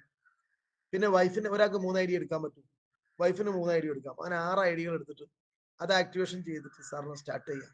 ഓക്കെ, അപ്പൊ പ്രൊഡക്റ്റുകൾ അത്യാവശ്യം പേസ്റ്റ്, സോപ്പ്, ഇതുപോലൊക്കെ നിങ്ങൾ ഇട്ടോളൂ എന്ന് പറഞ്ഞു. അങ്ങനെ ഈ കവചപ്രാശം ഉണ്ടല്ലോ, ലേഹ്യം, അത് വന്നിട്ടുള്ളൂ. ഉമ്മക്ക് അലർജിന്റെ പ്രശ്നം ഉണ്ടെന്ന്. ബാക്കിയൊന്നും കാര്യമായിട്ട് ഉള്ളിലേക്ക് കഴിക്കുന്നില്ല, എല്ലാം പേഴ്സണൽ കെയറിലാണ് കൂടുതലും. എനിക്ക് തോന്നുന്നത് ലിവഗനിട്ട് വാങ്ങിച്ചിട്ടുണ്ടെന്ന് തോന്നുന്നു. ബാക്കിയെല്ലാം 30,000 രൂപന്റെ പ്രൊഡക്റ്റിന്റെ ലിസ്റ്റ് അപ്പെട്ടു. സ്പോട്ടിൽ അവർക്ക് ക്യാഷ് കൊടുത്തു. അപ്പോഴാണ് പിന്നീട് ഞാൻ മനസ്സിലാക്കുന്നത് അവർക്ക് 30,000 ക്ലോസിംഗ് ഒക്കെ അന്ന് സംഭവമാണെന്നുള്ളത്. കാരണം 2019 ബിസാറെ കൂടെ വേറെ കാര്യമായിട്ട് ആളുകൾ ആരുമില്ല. ഷായർ സാറെ കൂടെ വന്ന കുറെ ആളുകൾ നിർത്തിപ്പോയി. ATC ടച്ചിങ് DTCക്കാരൊക്കെ നിർത്തിപ്പോയ ആളുകളാണ്. അങ്ങനെയുള്ള ഒരു സമയത്ത് ഒരാകെ 3-4 ആളെ ബിസാറിന്റെ STC റാങ്കിലുള്ള ബിസാറിന്റെ ടീമിലുള്ളൂ. അതിൽ അവർക്കൊരു 30,000 സെയിൽ ക്ലോസിംഗ് എന്ന് പറഞ്ഞ സംഭവമാണ്. എന്നെ സംബന്ധിച്ചത് സീരിയസ് ആയിട്ട് ചെയ്യണമെന്നുണ്ടെങ്കിൽ വലിയ രീതിയിൽ ചെയ്യണമെന്നാണ് ഞാൻ ചിന്തിച്ചത്. താൽക്കാലികം കുറച്ച് സാധനങ്ങൾ വാങ്ങിച്ചു എന്ന് മാത്രമേ ഉള്ളൂ. ഏതായാലും ഉൽപ്പന്നങ്ങളൊക്കെ കൊണ്ടുവന്നു. ഒന്നും തന്നെ തൊട്ടില്ല. കവചപ്രാശം എടുത്തിട്ട് ഉമ്മ കൊടുത്തു. ബാക്കി ഒന്നും തൊട്ടില്ല. നേരെ കട്ടിലെ വീട്ടിലേക്ക് വിട്ടു. ഞാൻ ഒന്നും കൂടെ ഗൾഫിൽ പോയി. ഒരാഴ്ചത്തേക്ക് കുറഞ്ഞ ദിവസത്തേക്ക് അവിടെ ബിൽഡിങ്ങിന് ഏതൊരു എഗ്രിമെന്റിന്റെ കാര്യമായിട്ട് ബന്ധപ്പെട്ടാണ് പോയത്. പെട്ടെന്ന് തന്നെ തിരിച്ചു വന്നു എന്റെ വീട്ടിൽ പെങ്ങന്മാർ 2 പേരും വന്നു. എന്നോട് ചോദിച്ചു ഗൾഫിൽ പോയപ്പോ എന്തെങ്കിലും കൊണ്ടുവന്നിട്ടുണ്ടോ എന്ന് ചോദിച്ചു. സാധാരണ ഞാൻ പോകുന്ന സമയത്ത് പേസ്റ്റ്, സോപ്പോ, പെർഫ്യൂം ഇങ്ങനെയുള്ള ബദാമോ പിസ്ത സാധനങ്ങൾ എന്തെങ്കിലുമൊക്കെ കൊണ്ടുവരുമല്ലോ. പക്ഷെ ഞാൻ ആ പോക്കിൽ പെട്ടെന്ന് പോയി വന്ന് ഞാൻ ഒന്നും കൊണ്ടുവന്നില്ല. ഞാൻ പറയാന് ഒന്നും കൊണ്ടുവന്നില്ലെന്നാണ്. പിന്നെ കുറച്ച് കഴിയുമ്പോൾ എനിക്ക് മനസ്സിലായത് ഞാൻ അന്ന് പോകുന്നതിന് മുന്നേ വാങ്ങി വെച്ച കുറെ പേസ്റ്റും സോപ്പും സാധനമൊക്കെ ഉണ്ടല്ലോ. അതിൽ എന്തെങ്കിലുമൊക്കെ ഇവർക്ക് എടുത്തു കൊടുക്കാന്ന് വിചാരിച്ചിട്ട് ഈ സോപ്പും പേസ്റ്റും ഹെയർ ഓയിലും ഒക്കെ ഇവർക്ക് എടുത്തു കൊടുത്തു. 2 പേരും വെറുതെ കിട്ടിയതല്ലേ. ഓരെന്ത് ചെയ്തു? കൊണ്ടുപോയി ചെയ്തു. അത്രേ ഉള്ളൂ. അങ്ങനെ ഒരു 3-4 ദിവസം കഴിഞ്ഞാണ് പെങ്ങൾ എന്നെ വിളിക്കുന്നത്. നിന്റെ ആ ഹെയർ ഓയിൽ ഉണ്ടല്ലോ, അത് ഭയങ്കര സ്മെല്ലുള്ള കേട്ടോ. നല്ല ടേസ്റ്റ്, നല്ല സ്മെല്ലാണ്. നല്ല തലയ്ക്ക് നല്ല തണുപ്പും കിട്ടും. ഒരു കറുപ്പൊക്കെ തോന്നുന്നുണ്ട് മുടിക്ക്. ഇവിടെ കുടുംബശ്രീയിൽ വന്ന ആൾക്കാരൊക്കെ പറഞ്ഞു മുടിക്ക് നല്ല കറുപ്പുണ്ടല്ലോ എന്നൊക്കെ പറഞ്ഞിട്ടുണ്ട്. അപ്പൊ അങ്ങനെയാണെങ്കിൽ ആ ഹെയർ ഓയിൽ ഇനി കുറച്ചും കൂടെ വേണം. എൻ്റെ അടുത്ത് ഇനി ഉണ്ടോന്ന് ചോദിച്ചു. ഞാൻ പറഞ്ഞു സാധനം ഇന്ത്യയിലില്ല. റമീസ് ഒരു ബിസിനസ് ചെയ്യുന്നുണ്ട്. ഇതിന്റെ മാർക്കറ്റ് ഞാൻ ഓനോട് വാങ്ങിയതാ. വേണം ഓനോട് വാങ്ങി തരാം. പൈസ കൊടുക്കണമെന്ന് പറഞ്ഞു. എന്നോട് പറഞ്ഞു പൈസ കൊടുക്കാന്ന് പറഞ്ഞു. ഓക്കെ. ഉടൻ ഞാൻ മൂത്ത പെങ്ങൾക്ക് വിളിച്ചു. എന്നോട് പറഞ്ഞു, ഞാൻ ചോദിച്ചു ഇങ്ങനെ ഇങ്ങനെയാണ്. അപ്പോൾ പറഞ്ഞു ഹെയർ ഓയിൽ സൂപ്പറാണ്, പേസ്റ്റ് അതിനേക്കാൾ സൂപ്പർ. അങ്ങനെ ഉണ്ടോ? ഉണ്ട്. അങ്ങനെ ആദ്യത്തെ പെങ്ങളെ വീണ്ടും വിളിച്ചു. പോളും പറഞ്ഞു ആ പേസ്റ്റ് നല്ല സൂപ്പറാണ്. അങ്ങനെ എനിക്ക് തോന്നി ഇത് നടക്കും. ഇത് എങ്ങനെയാണെങ്കിൽ ഞാനൊന്ന് ഉപയോഗിച്ച് നോക്കട്ടെ. കാരണം അതുവരെ നമ്മൾ ഉപയോഗിച്ച കോൾഗേറ്റാ. ഇത് തീർന്നാലല്ലേ അടുത്തെടുക്കാൻ പറ്റും. പക്ഷേ തീരാൻ കാത്തുന്നില്ല. നമ്മളെ ഹെർബൽ പേസ്റ്റ് സ്റ്റാർട്ട് ചെയ്തു പിറ്റേ ദിവസം. നോക്കുന്ന സമയത്ത് എനിക്ക് മനസ്സിലായി സാധാരണ നമ്മൾ പേസ്റ്റ് ഉപയോഗിച്ച് കഴിഞ്ഞാൽ മൗത്തിൽ നമ്മളൊരു വായിലൊരു അതിന്റെ സ്മെല്ല് ഗ്യാസ് ഉണ്ടാവും. കോൾഗേറ്റോ ക്ലോസപ്പോ പല്ല് വെച്ച് കഴിഞ്ഞ് ചായ കുടിക്കുന്ന സമയത്ത് ആദ്യത്തെ 1-2 സിപ്പിൽ ചായ എടുക്കുന്നപ്പോൾ നമുക്ക് അതിന്റെ ടേസ്റ്റ് ആണ് വരുന്നത്. പക്ഷേ ഈ ഫ്രഷ് പേസ്റ്റിന് അതില്ല. എനിക്കാണത് തീരെ ഇഷ്ടമില്ല. ഞാൻ ഒരുപാട് കവളി തുപ്പി കഴിഞ്ഞാലൊന്നും അത് ക്ലിയർ ആവുകയില്ല. അങ്ങനെയാണ് ഈ പേസ്റ്റ് നല്ല ഗുണമുള്ളതെന്ന് ക്വാളിറ്റി ഉള്ളതെന്ന് മനസ്സിലാവുന്നത്. ഹെയർ ഓയിൽ ഉപയോഗിച്ച് കൊടുക്കുന്നത് സ്റ്റാർട്ട് ചെയ്തത് അങ്ങനെയാണ്. അങ്ങനെ നമ്മൾ സ്വന്തം ഉപയോഗിച്ച് അപ്പോഴേക്കും ഉമ്മ പറഞ്ഞു എനിക്ക് അലർജിക്ക് നല്ല മാറ്റമുണ്ട്. അപ്പൊ ടോട്ടലി നമുക്ക് ഈ പ്രൊഡക്റ്റിനോടൊക്കെ ഒരു താല്പര്യം തോന്നി. ഇതിൽ എന്തൊക്കെ ഉണ്ട്. അങ്ങനെ ഉമ്മന്റെ അലർജി മാറി. വാപ്പക്ക് യൂറിക് ആസിഡ് ഉണ്ടായിരുന്നു, അതിന് കൊടുത്തു, അത് മാറി. ഉമ്മന്റെ തന്നെ മൈഗ്രെയിൻ ഉണ്ടായിരുന്നു. ഉമ്മ പറഞ്ഞു അതിന് നല്ല മാറ്റം ഉണ്ട്, അതിനും പ്രൊഡക്റ്റ് കൊടുത്തു. അപ്പൊ ഇതെല്ലാം ഉപയോഗിച്ചൊക്കെ നല്ല നല്ല സാധനങ്ങളാണ്. അങ്ങനെ ഞാൻ ഇതിന്റെ പ്രോഗ്രാം പങ്കെടുത്തു. ഓക്കെ, സംഭവം ഓക്കെ ആണെന്ന് മനസ്സിലായി. അങ്ങനെയാണ്. എന്നാലും ഇതിനോട് സീരിയസ് ആവുന്നില്ല. കാരണം സമയം ആവശ്യമില്ല. നാട്ടിൽ നിന്ന് കഴിഞ്ഞാലും ഗൾഫിൽ നിന്ന് വരുമാനം വരുന്നുണ്ട്. അതങ്ങ് തീർത്തു കൊടുത്താൽ മതി. വേറെ ബാധ്യതകളോ പ്രശ്നങ്ങളോ ഒന്നും വരുന്നില്ല. നല്ല പരിപാടിയൊക്കെയാണ്. പക്ഷെ ഇത് ചെയ്യണം എന്നുണ്ടെങ്കിൽ അതിനേക്കാൾ സീരിയസ് ആയിട്ടുള്ള ഒരു പരിപാടി അവിടെ നടക്കുന്നുണ്ട്. ഇടയ്ക്ക് പോകണം, അതിന്റെ കാര്യങ്ങൾ നോക്കണം. അങ്ങനെ നിൽക്കുന്ന സമയത്താണ് മൊബീൻ സാറിന്റെ ഒരു പ്രോഗ്രാം കോഴിക്കോട് വരുന്നത്. ഇവരെന്നെ വീട്ടിൽ വന്നാ ക്ഷണിക്കുന്നത്. ഇപ്പോഴത്തെ കാലത്ത് കല്യാണം ഉണ്ടെങ്കിൽ കുടുംബത്തിൽ പോയി നമ്മൾ ആരും പോയി വിളിക്കൽ വളരെ കുറവാണ്. ഫോണിൽ വിളിച്ച് പറയാ ചെയ്യാം. ഒരു ഫോണിൽ വിളിച്ച് പറഞ്ഞാൽ മതി എന്നുള്ള രീതിയിലുള്ള ഒരു സമയം. ഷായർ സാറും ബിജു സാറും വീട്ടിൽ വന്നിട്ടാണ് എന്നെ ക്ഷണിക്കുന്നത്. അതിന് ഫീസോ കാര്യങ്ങളൊന്നും പറഞ്ഞില്ല. സാറ് നല്ലൊരു പ്രോഗ്രാമാണ്, മുബീൻ സാറ് കേരളത്തിൽ വരികയാണ്, അങ്ങനെയാണ് ഇങ്ങനെയാണ്. നമുക്ക് എന്ത് മുബീൻ സാർ ഡയമണ്ട് ആണ്, നമുക്ക് എന്ത് ഡയമണ്ട് വന്നു. ഇത് കേൾക്കാത്ത ആൾക്കോ ഇതിനെ കുറിച്ച് കൂടുതൽ അറിയാത്ത ആൾക്കോ ഒന്നും വലിയ കാര്യമില്ലല്ലോ. ഞാൻ വരുമെന്ന് പറഞ്ഞു എന്നല്ലാതെ ഒരിക്കലും വരൂല എന്ന് അവർക്കും അറിയാം, പോകൂലെന്ന് എനിക്കും അറിയാം. പക്ഷെ അവരെ താൽക്കാലികമായിട്ട് ഒഴിവാക്കാൻ ചെയ്യുന്ന ഞാൻ പരിപാടിയാണ്. വരില്ല എന്ന് പറഞ്ഞു കഴിഞ്ഞാൽ ഒരുപാട് സംസാരിക്കണം. സാറേ അങ്ങനെ പറയരുത്, ഇങ്ങനെ പറയരുത്, എന്തെങ്കിലും ആക്കിയിട്ട് ഇവർ എന്നെ കൊണ്ടുപോകുന്നുള്ള എനിക്കറിയാം, നിർബന്ധിക്കുന്നുള്ളത്. അപ്പൊ പിന്നെ ആദ്യം വരും എന്ന് പറഞ്ഞാൽ മതി. എന്നിട്ട് ആ സമയം എന്തെങ്കിലും ഒരു കാരണം പറയാം. ഞാൻ സ്ഥിരമായിട്ട് ചെയ്യുന്ന പരിപാടി. അവര് GTS എല്ലാ ആഴ്ചയിലും വിളിക്കും. ഒരു പ്രാവശ്യം ഞാൻ കേട്ടു. പിന്നെ എനിക്കറിയാം ഇങ്ങനെ തന്നെയാണ് പറയാൻ പോകുന്നത്. അതുകൊണ്ട് എനിക്ക് കേൾക്കേണ്ട കാര്യമില്ല എന്നാണ് ഞാൻ ചിന്തിച്ചത്. ഞാൻ വരുമെന്ന് പറയും, പക്ഷെ പിന്നെ ഫോൺ എടുക്കൂല. ഇതെന്റെ സ്ഥിരം പരിപാടിയായിരിക്കും. അങ്ങനെ നിങ്ങളുടെ ടീമിലൊക്കെ ഇങ്ങനെയുള്ള ആളുകളുണ്ടെങ്കിൽ നിങ്ങൾ ഒന്നും പേടിക്കണ്ട. അയ്യൂബാണെന്ന് മനസ്സിലാക്കുക, പുറകെ കൂടുക, ഇത്രേ ചെയ്യേണ്ടേ ഉള്ളൂ. ചുരുക്കി പറഞ്ഞാല് ഈ പ്രോഗ്രാമിന് തലേ ദിവസം എത്തി. കോഴിക്കോട് നിന്നാണ് പ്രോഗ്രാം. നമ്മൾ ചിന്താവളപ്പിൽ കല്യാൺ കേന്ദ്രന്റെ ബാക്കിൽ ഓഡിറ്റോറിയം ഉണ്ട്. അവിടെ വെച്ചിട്ടാണ് പ്രോഗ്രാം ഉള്ളത്. 2019 അപ്പൊ എന്നോട് പറഞ്ഞു, സാറേ പിന്നെ തലേന്ന് വിളിച്ചിട്ട്, സാറേ നാളാണ് പ്രോഗ്രാം കിട്ടും, നമ്മളെ രാവിലെ നമുക്ക് നേരത്തെ പോകണം. ഞാൻ പറഞ്ഞു, നാളാണോ സാറേ? അതെ നാളാണ്. ഒരു മിനിറ്റ്, ഞാൻ ഇപ്പൊ തിരിച്ചു വിളിക്കാന്നാണ് കട്ട് ചെയ്തു. ഞാനിങ്ങനെ ചിന്തിച്ചു, എന്താ ഇപ്പൊ പറയാ, പെട്ടല്ലോ. അപ്പോ അപ്പോഴാണ് എനിക്ക് ഓർമ്മ വന്നത്, ഞാൻ എൻ്റെ ഒരു ബന്ധുവിനെ പെരിന്തൽമണ്ണ മൗലാന ഹോസ്പിറ്റലിൽ ഒരു അഡ്മിറ്റിന് കൊണ്ടുപോയിട്ടുണ്ട്. എൻ്റെ ചേപ്പന്റെ മകനാണ്. അപ്പൊ അങ്ങോട്ട് ഞാൻ വിട്ടാൽ മതി, ഇങ്ങോട്ട് അവന്റെ ചേപ്പ പോയി കൂട്ടിക്കോളൂ എന്ന് പറഞ്ഞു. ആയിക്കോട്ടെ എന്നും പറഞ്ഞതാ. പിറ്റേന്നാണ് അവന്റെ ഡിസ്ചാർജ്. അപ്പൊ ഞാൻ അവനെ അങ്ങോട്ട് വിളിച്ചു. ഞാൻ ചോദിച്ചു, പിന്നെ നീ നാളെ ചേപ്പൻ്റെ അടുത്ത് വരാൻ പറഞ്ഞിട്ടുണ്ടോ? ഓ പറഞ്ഞിട്ടുണ്ടെന്ന്. ഞാൻ പറഞ്ഞു, ഞാൻ തന്നെ വേണമെങ്കിൽ വരാട്ടോ എന്ന് പറഞ്ഞു. അപ്പൊ എന്നോട്, നീ വന്നാൽ വളരെ ഉഷാറായി, ചേപ്പന്റെ അപ്പുറമാകുമ്പോ നമ്മ അങ്ങനെ സംസാരിക്കാന്ന് കഴിയുന്നല്ലോ, അപ്പൊ നീ വന്നു പറഞ്ഞു. അപ്പൊ അങ്ങനെ ഞാൻ വരാമെന്നും പറഞ്ഞു. അങ്ങനെ എന്താ വെച്ചാല് ബിൽസാറെ ഞാൻ വിളിച്ചു പറഞ്ഞു, സാറേ നാളെ എനിക്ക് പെരിന്തൽമണ്ണ ഇങ്ങനെ ഹോസ്പിറ്റലിൽ പോകേണ്ടതുണ്ട്, ഒരു ഡിസ്ചാർജ് കേസാണ്, ഞാൻ തന്നെയാണ് കൊണ്ടാക്കിയത്, അതുകൊണ്ട് നാളെ ഒരിക്കലും പറ്റില്ല എന്ന് പറഞ്ഞു. സാറ് പറഞ്ഞു, സാറേ അങ്ങനെ പറയരുത്, കാരണം ഈ പ്രോഗ്രാം അങ്ങനത്തെ ഒരു പ്രോഗ്രാം അല്ല, അപ്പടി ഇപ്പടി എന്നൊക്കെ പറഞ്ഞു. ഞാൻ എത്ര പറഞ്ഞിട്ട് ഇയാൾ മനസ്സിലാവില്ല. ഞാൻ പറഞ്ഞു, ഞാൻ പോയില്ലെങ്കിൽ അവിടെ ആകെ പ്രശ്നമാവും. അപ്പൊ എന്നോട് പറഞ്ഞു, അങ്ങനെയാണ് സാർ ഒരു കാര്യം, ഒരു ഉച്ച വരെ ഒന്ന് ഇരുന്നിട്ട് ഉച്ചക്ക് സാർ അവിടെ നിന്ന് പോയിക്കൊള്ളുന്നു. ഞാൻ പറഞ്ഞു, അങ്ങനെയാണെങ്കിൽ ഞാനൊന്ന് നോക്കട്ടെ, ഞാൻ അവനൊന്ന് വിളിക്കാതാണ്.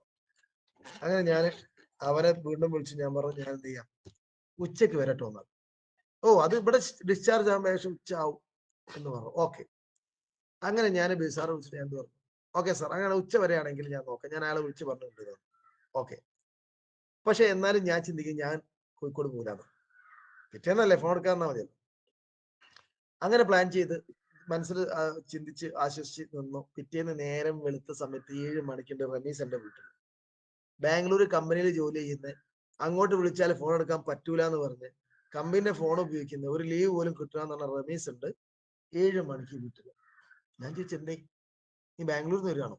ബാഗ് കണ്ടപ്പോ എന്നോട് ബാംഗ്ലൂരിൽ നിന്ന് വരാം. എന്താ ഈ പോകുന്നത് പെട്ടെന്ന്? ഞാൻ അളിയ ഇന്ന് കോഴിക്കോട് പ്രോഗ്രാം അല്ലേ, നമുക്ക് പോണ്ടേന്ന് വെച്ചു. ഞാൻ അതിന് വന്നാണെന്ന്. കഴിഞ്ഞ കഥ, പോയേ പറ്റും. അങ്ങനെ വേഗം കുളിച്ച് ഫ്രഷായി ഞങ്ങൾ വീട്ടിൽ നിന്ന് ചായ ഒക്കെ കുടിച്ച് ഞങ്ങൾ ഇറങ്ങി. കോഴിക്കോട് എത്തി. പ്രോഗ്രാമിന്റെ അവിടെ എത്തിയപ്പോൾ തന്നെ എനിക്ക് കാര്യം മനസ്സിലായത് ഞാൻ വിചാരിച്ച പോലെ അല്ല. ഇഷ്ടംപോലെ ആൾക്കാർ പല ഭാഗത്തുനിന്നും വന്നിട്ടുണ്ട്. ട്രാവലറൊക്കെ വിളിച്ച് വയനാട്ടിൽ നിന്നൊക്കെ വന്നിട്ടുണ്ട്. നോക്കുമ്പോൾ നല്ല നല്ല ഡ്രസ്സിലൊക്കെ ഉള്ള നല്ല ആൾക്കാരൊക്കെ ആണ്.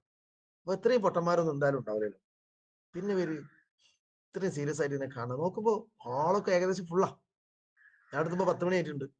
പക്ഷെ എനിക്ക് വരുന്നത് സെൻട്രലില് സീറ്റൊക്കെ പിടിച്ചു നിൽക്കുന്നുണ്ട് ഷാഹിർ സാറും ബിജു സാറും കൂടെ. എന്നെ അവിടെ ഇരുത്തി. പ്രോഗ്രാമൊക്കെ തുടങ്ങി. ഇത് ഒന്ന് കഴിഞ്ഞ് കിട്ടിയാൽ മതി, കാരണം നമ്മൾ അന്ന് പ്രോഗ്രാമിൽ ഇരിക്കാൻ നമുക്ക് പറ്റൂല. അപ്പോ അങ്ങനെ പ്രോഗ്രാം കേട്ടു തുടങ്ങി. മുബിൻ സാറെ സെഷനാണ്. ഞാൻ ഇന്നേ വരെ ലൈഫിൽ ഞാൻ എന്തൊക്കെ സ്വപ്നം കണ്ടു അതൊക്കെ നിറവേറ്റിയ ഒരു വ്യക്തിനെ ഞാൻ നേരിട്ട് കാണുന്നത്. റോയൽ കരീബിയനിലുള്ള യാത്ര, യൂറോപ്യൻ രാജ്യങ്ങളിലുള്ള പല രാജ്യങ്ങളിലും സന്ദർശിച്ചത്, ഭയങ്കരമായിട്ടുള്ള വരുമാനം. ചുരുക്കി പറഞ്ഞാൽ എനിക്ക് ഈ വ്യക്തിനെ ഭയങ്കര കൂടി ഇഷ്ടപ്പെട്ടു. ഞാൻ കാണൽ വെച്ച ഏറ്റവും നല്ല ഒരു പ്രൊഫഷണൽ ബിസിനസ്മാൻ. അങ്ങനെ ഞാൻ ചിന്തിച്ച കാര്യത്തിലുള്ളൂ, ഇയാൾക്ക് ഇതൊക്കെ പറ്റിയിട്ടുണ്ട്. വെറും 5 കൊല്ലം കൊണ്ടാണ് ഇയാൾ ഇതൊക്കെ നേടിയെന്ന് പറഞ്ഞത്. 5 കൊല്ലം കൊണ്ട് ഇത്രയൊക്കെ നേടിയൊരു വ്യക്തിയാണെങ്കിലും അയാളെ പകുതിയെങ്കിലും വരുന്ന 5 കൊല്ലം കൊണ്ട് എനിക്ക് നേടാൻ പറ്റില്ലേ? പറ്റും. അങ്ങനെയാണെങ്കിൽ പോലും എന്റെ വരുമാനം നല്ല ലെവലിലേക്ക് ഉണ്ടാവുമല്ലോ, ഉണ്ടാവും. അങ്ങനെ ഏതായാലും ചെയ്യാൻ തീരുമാനിച്ചു. ആദ്യം തന്നെ എന്റെ ബന്ധക്കാരനായിട്ടുള്ള ഹോസ്പിറ്റലിൽ കൂട്ടാൻ പോണവനോട് തന്നെ ഇറങ്ങിയ പാടെ ബിസിനസ് ഫോണിൽ കൂടെ പറഞ്ഞു, ഭയങ്കര സംഭവം ഉണ്ടെന്ന്. ഓൻ ഓക്കെ പറഞ്ഞു. അങ്ങനെ ഞാൻ എന്റെ സുഹൃത്തുക്കളോട് പറഞ്ഞു, സുഹൃത്തുക്കളും ഓക്കെ പറഞ്ഞു, രാത്രി കാണാന്ന് പറഞ്ഞു. ഇവനോട് ഞാൻ കുറെ കാര്യങ്ങൾ പറഞ്ഞു. ഇവന് പിന്നെ ഏറ്റവും അടുത്ത സുഹൃത്തും കൂടാണ്. അങ്ങനെ ഓന് ID ഡീറ്റെയിൽസ് ഒക്കെ തന്ന് ഞാൻ റമീസിന് അയച്ചു കൊടുത്തു. ഇവൻ ആദ്യത്തെ ID അടിക്കുകയാണ്. ആദ്യം പെങ്ങന്മാർ ID അടിച്ചിരുന്നു. അതിനുശേഷം തൊട്ട് ഫസ്റ്റ് ID ഇവനാണ്. അങ്ങനെ അത് കഴിഞ്ഞ് നാട്ടിൽ വന്നു. രാത്രി ഞാൻ ഫ്രണ്ട്സിന്റെ കൂടെ ഇരുന്നു. ബിസിനസ് ആണെന്ന് പറഞ്ഞപ്പോൾ എനിക്ക് താല്പര്യമുണ്ട്. ഞാൻ അങ്ങനെ എന്തെങ്കിലും കാര്യമില്ലാതെ ചെയ്യില്ലെന്ന് അവർക്കറിയാം. ശരിക്കും ഇത് അങ്ങോട്ട് പറഞ്ഞപ്പോ ഇവര് ചിരിക്കാൻ തുടങ്ങി, കളിയാക്കാൻ തുടങ്ങി. ഇവർ എന്നോട് പറഞ്ഞു, അവിടെ സൂട്ടിട്ട കോട്ടിട്ട കുറെ ആൾക്കാർ വന്നില്ലായിരുന്നു? ഞാൻ പറഞ്ഞിട്ട്. നല്ല കയ്യടി ഇല്ലായിരുന്നു? ഉണ്ട്. സ്റ്റേജിൽ ഇങ്ങനെ വിളിച്ച് കയറ്റിയും ഭയങ്കര സംഭവം, കോടികൾ ഉണ്ടാക്കിയവരൊക്കെ അല്ലേ? ആ ഉണ്ട്. വലിയ കാറൊക്കെ അല്ലേ വന്നത്? ആ. അപ്പൊ എന്നോട് പറഞ്ഞു, നീ ആദ്യമായിട്ട് കേൾക്കുകയാണ്, ഞാൻ 2-3 കമ്പനി മീറ്റിംഗ് പങ്കെടുത്തിട്ടുണ്ട്. എനിക്ക് 50,000 പോയി, ഇവന് 30,000 പോയി, മറ്റൊരു 20,000 പോയി. ഇവർക്ക് എല്ലാവർക്കും ഇത് പോയോല. അടുത്തത് ഇങ്ങനെയാണ്. അതിന്റെ ഇതുവരെ പോയിട്ടില്ലല്ലോ, ഞാൻ പറഞ്ഞില്ല.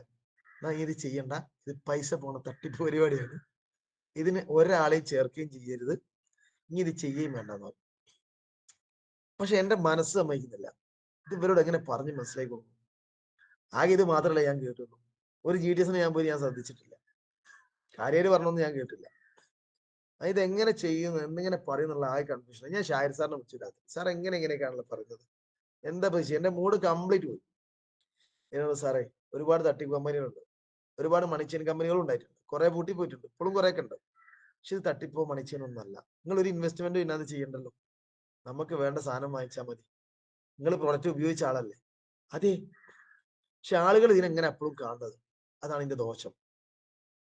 ചുരുക്കി പറഞ്ഞാൽ, ഞാൻ പറഞ്ഞ പോലും അയൽവാസികളും സുഹൃത്തുക്കളും ബന്ധക്കാരൊക്കെ അനക്ക് പറ്റിയ പരിപാടിയല്ല തന്നെ പറഞ്ഞത്. ഞങ്ങളില്ല എന്നല്ല സാധാരണ പറയല്, ഇതല്ല, അനക്ക് പറ്റിയ പരിപാടിയല്ല. ഞാൻ കുഴപ്പമില്ലാതെ ബിസിനസ് ചെയ്യുന്നുണ്ട്, നല്ല വരുമാനമുണ്ട്, ആവുന്ന രീതിയിലൊക്കെ എന്നെ കൊണ്ടാവുന്ന സഹായങ്ങളും അല്ലാതൊക്കെ ചെയ്യുന്നുണ്ട്.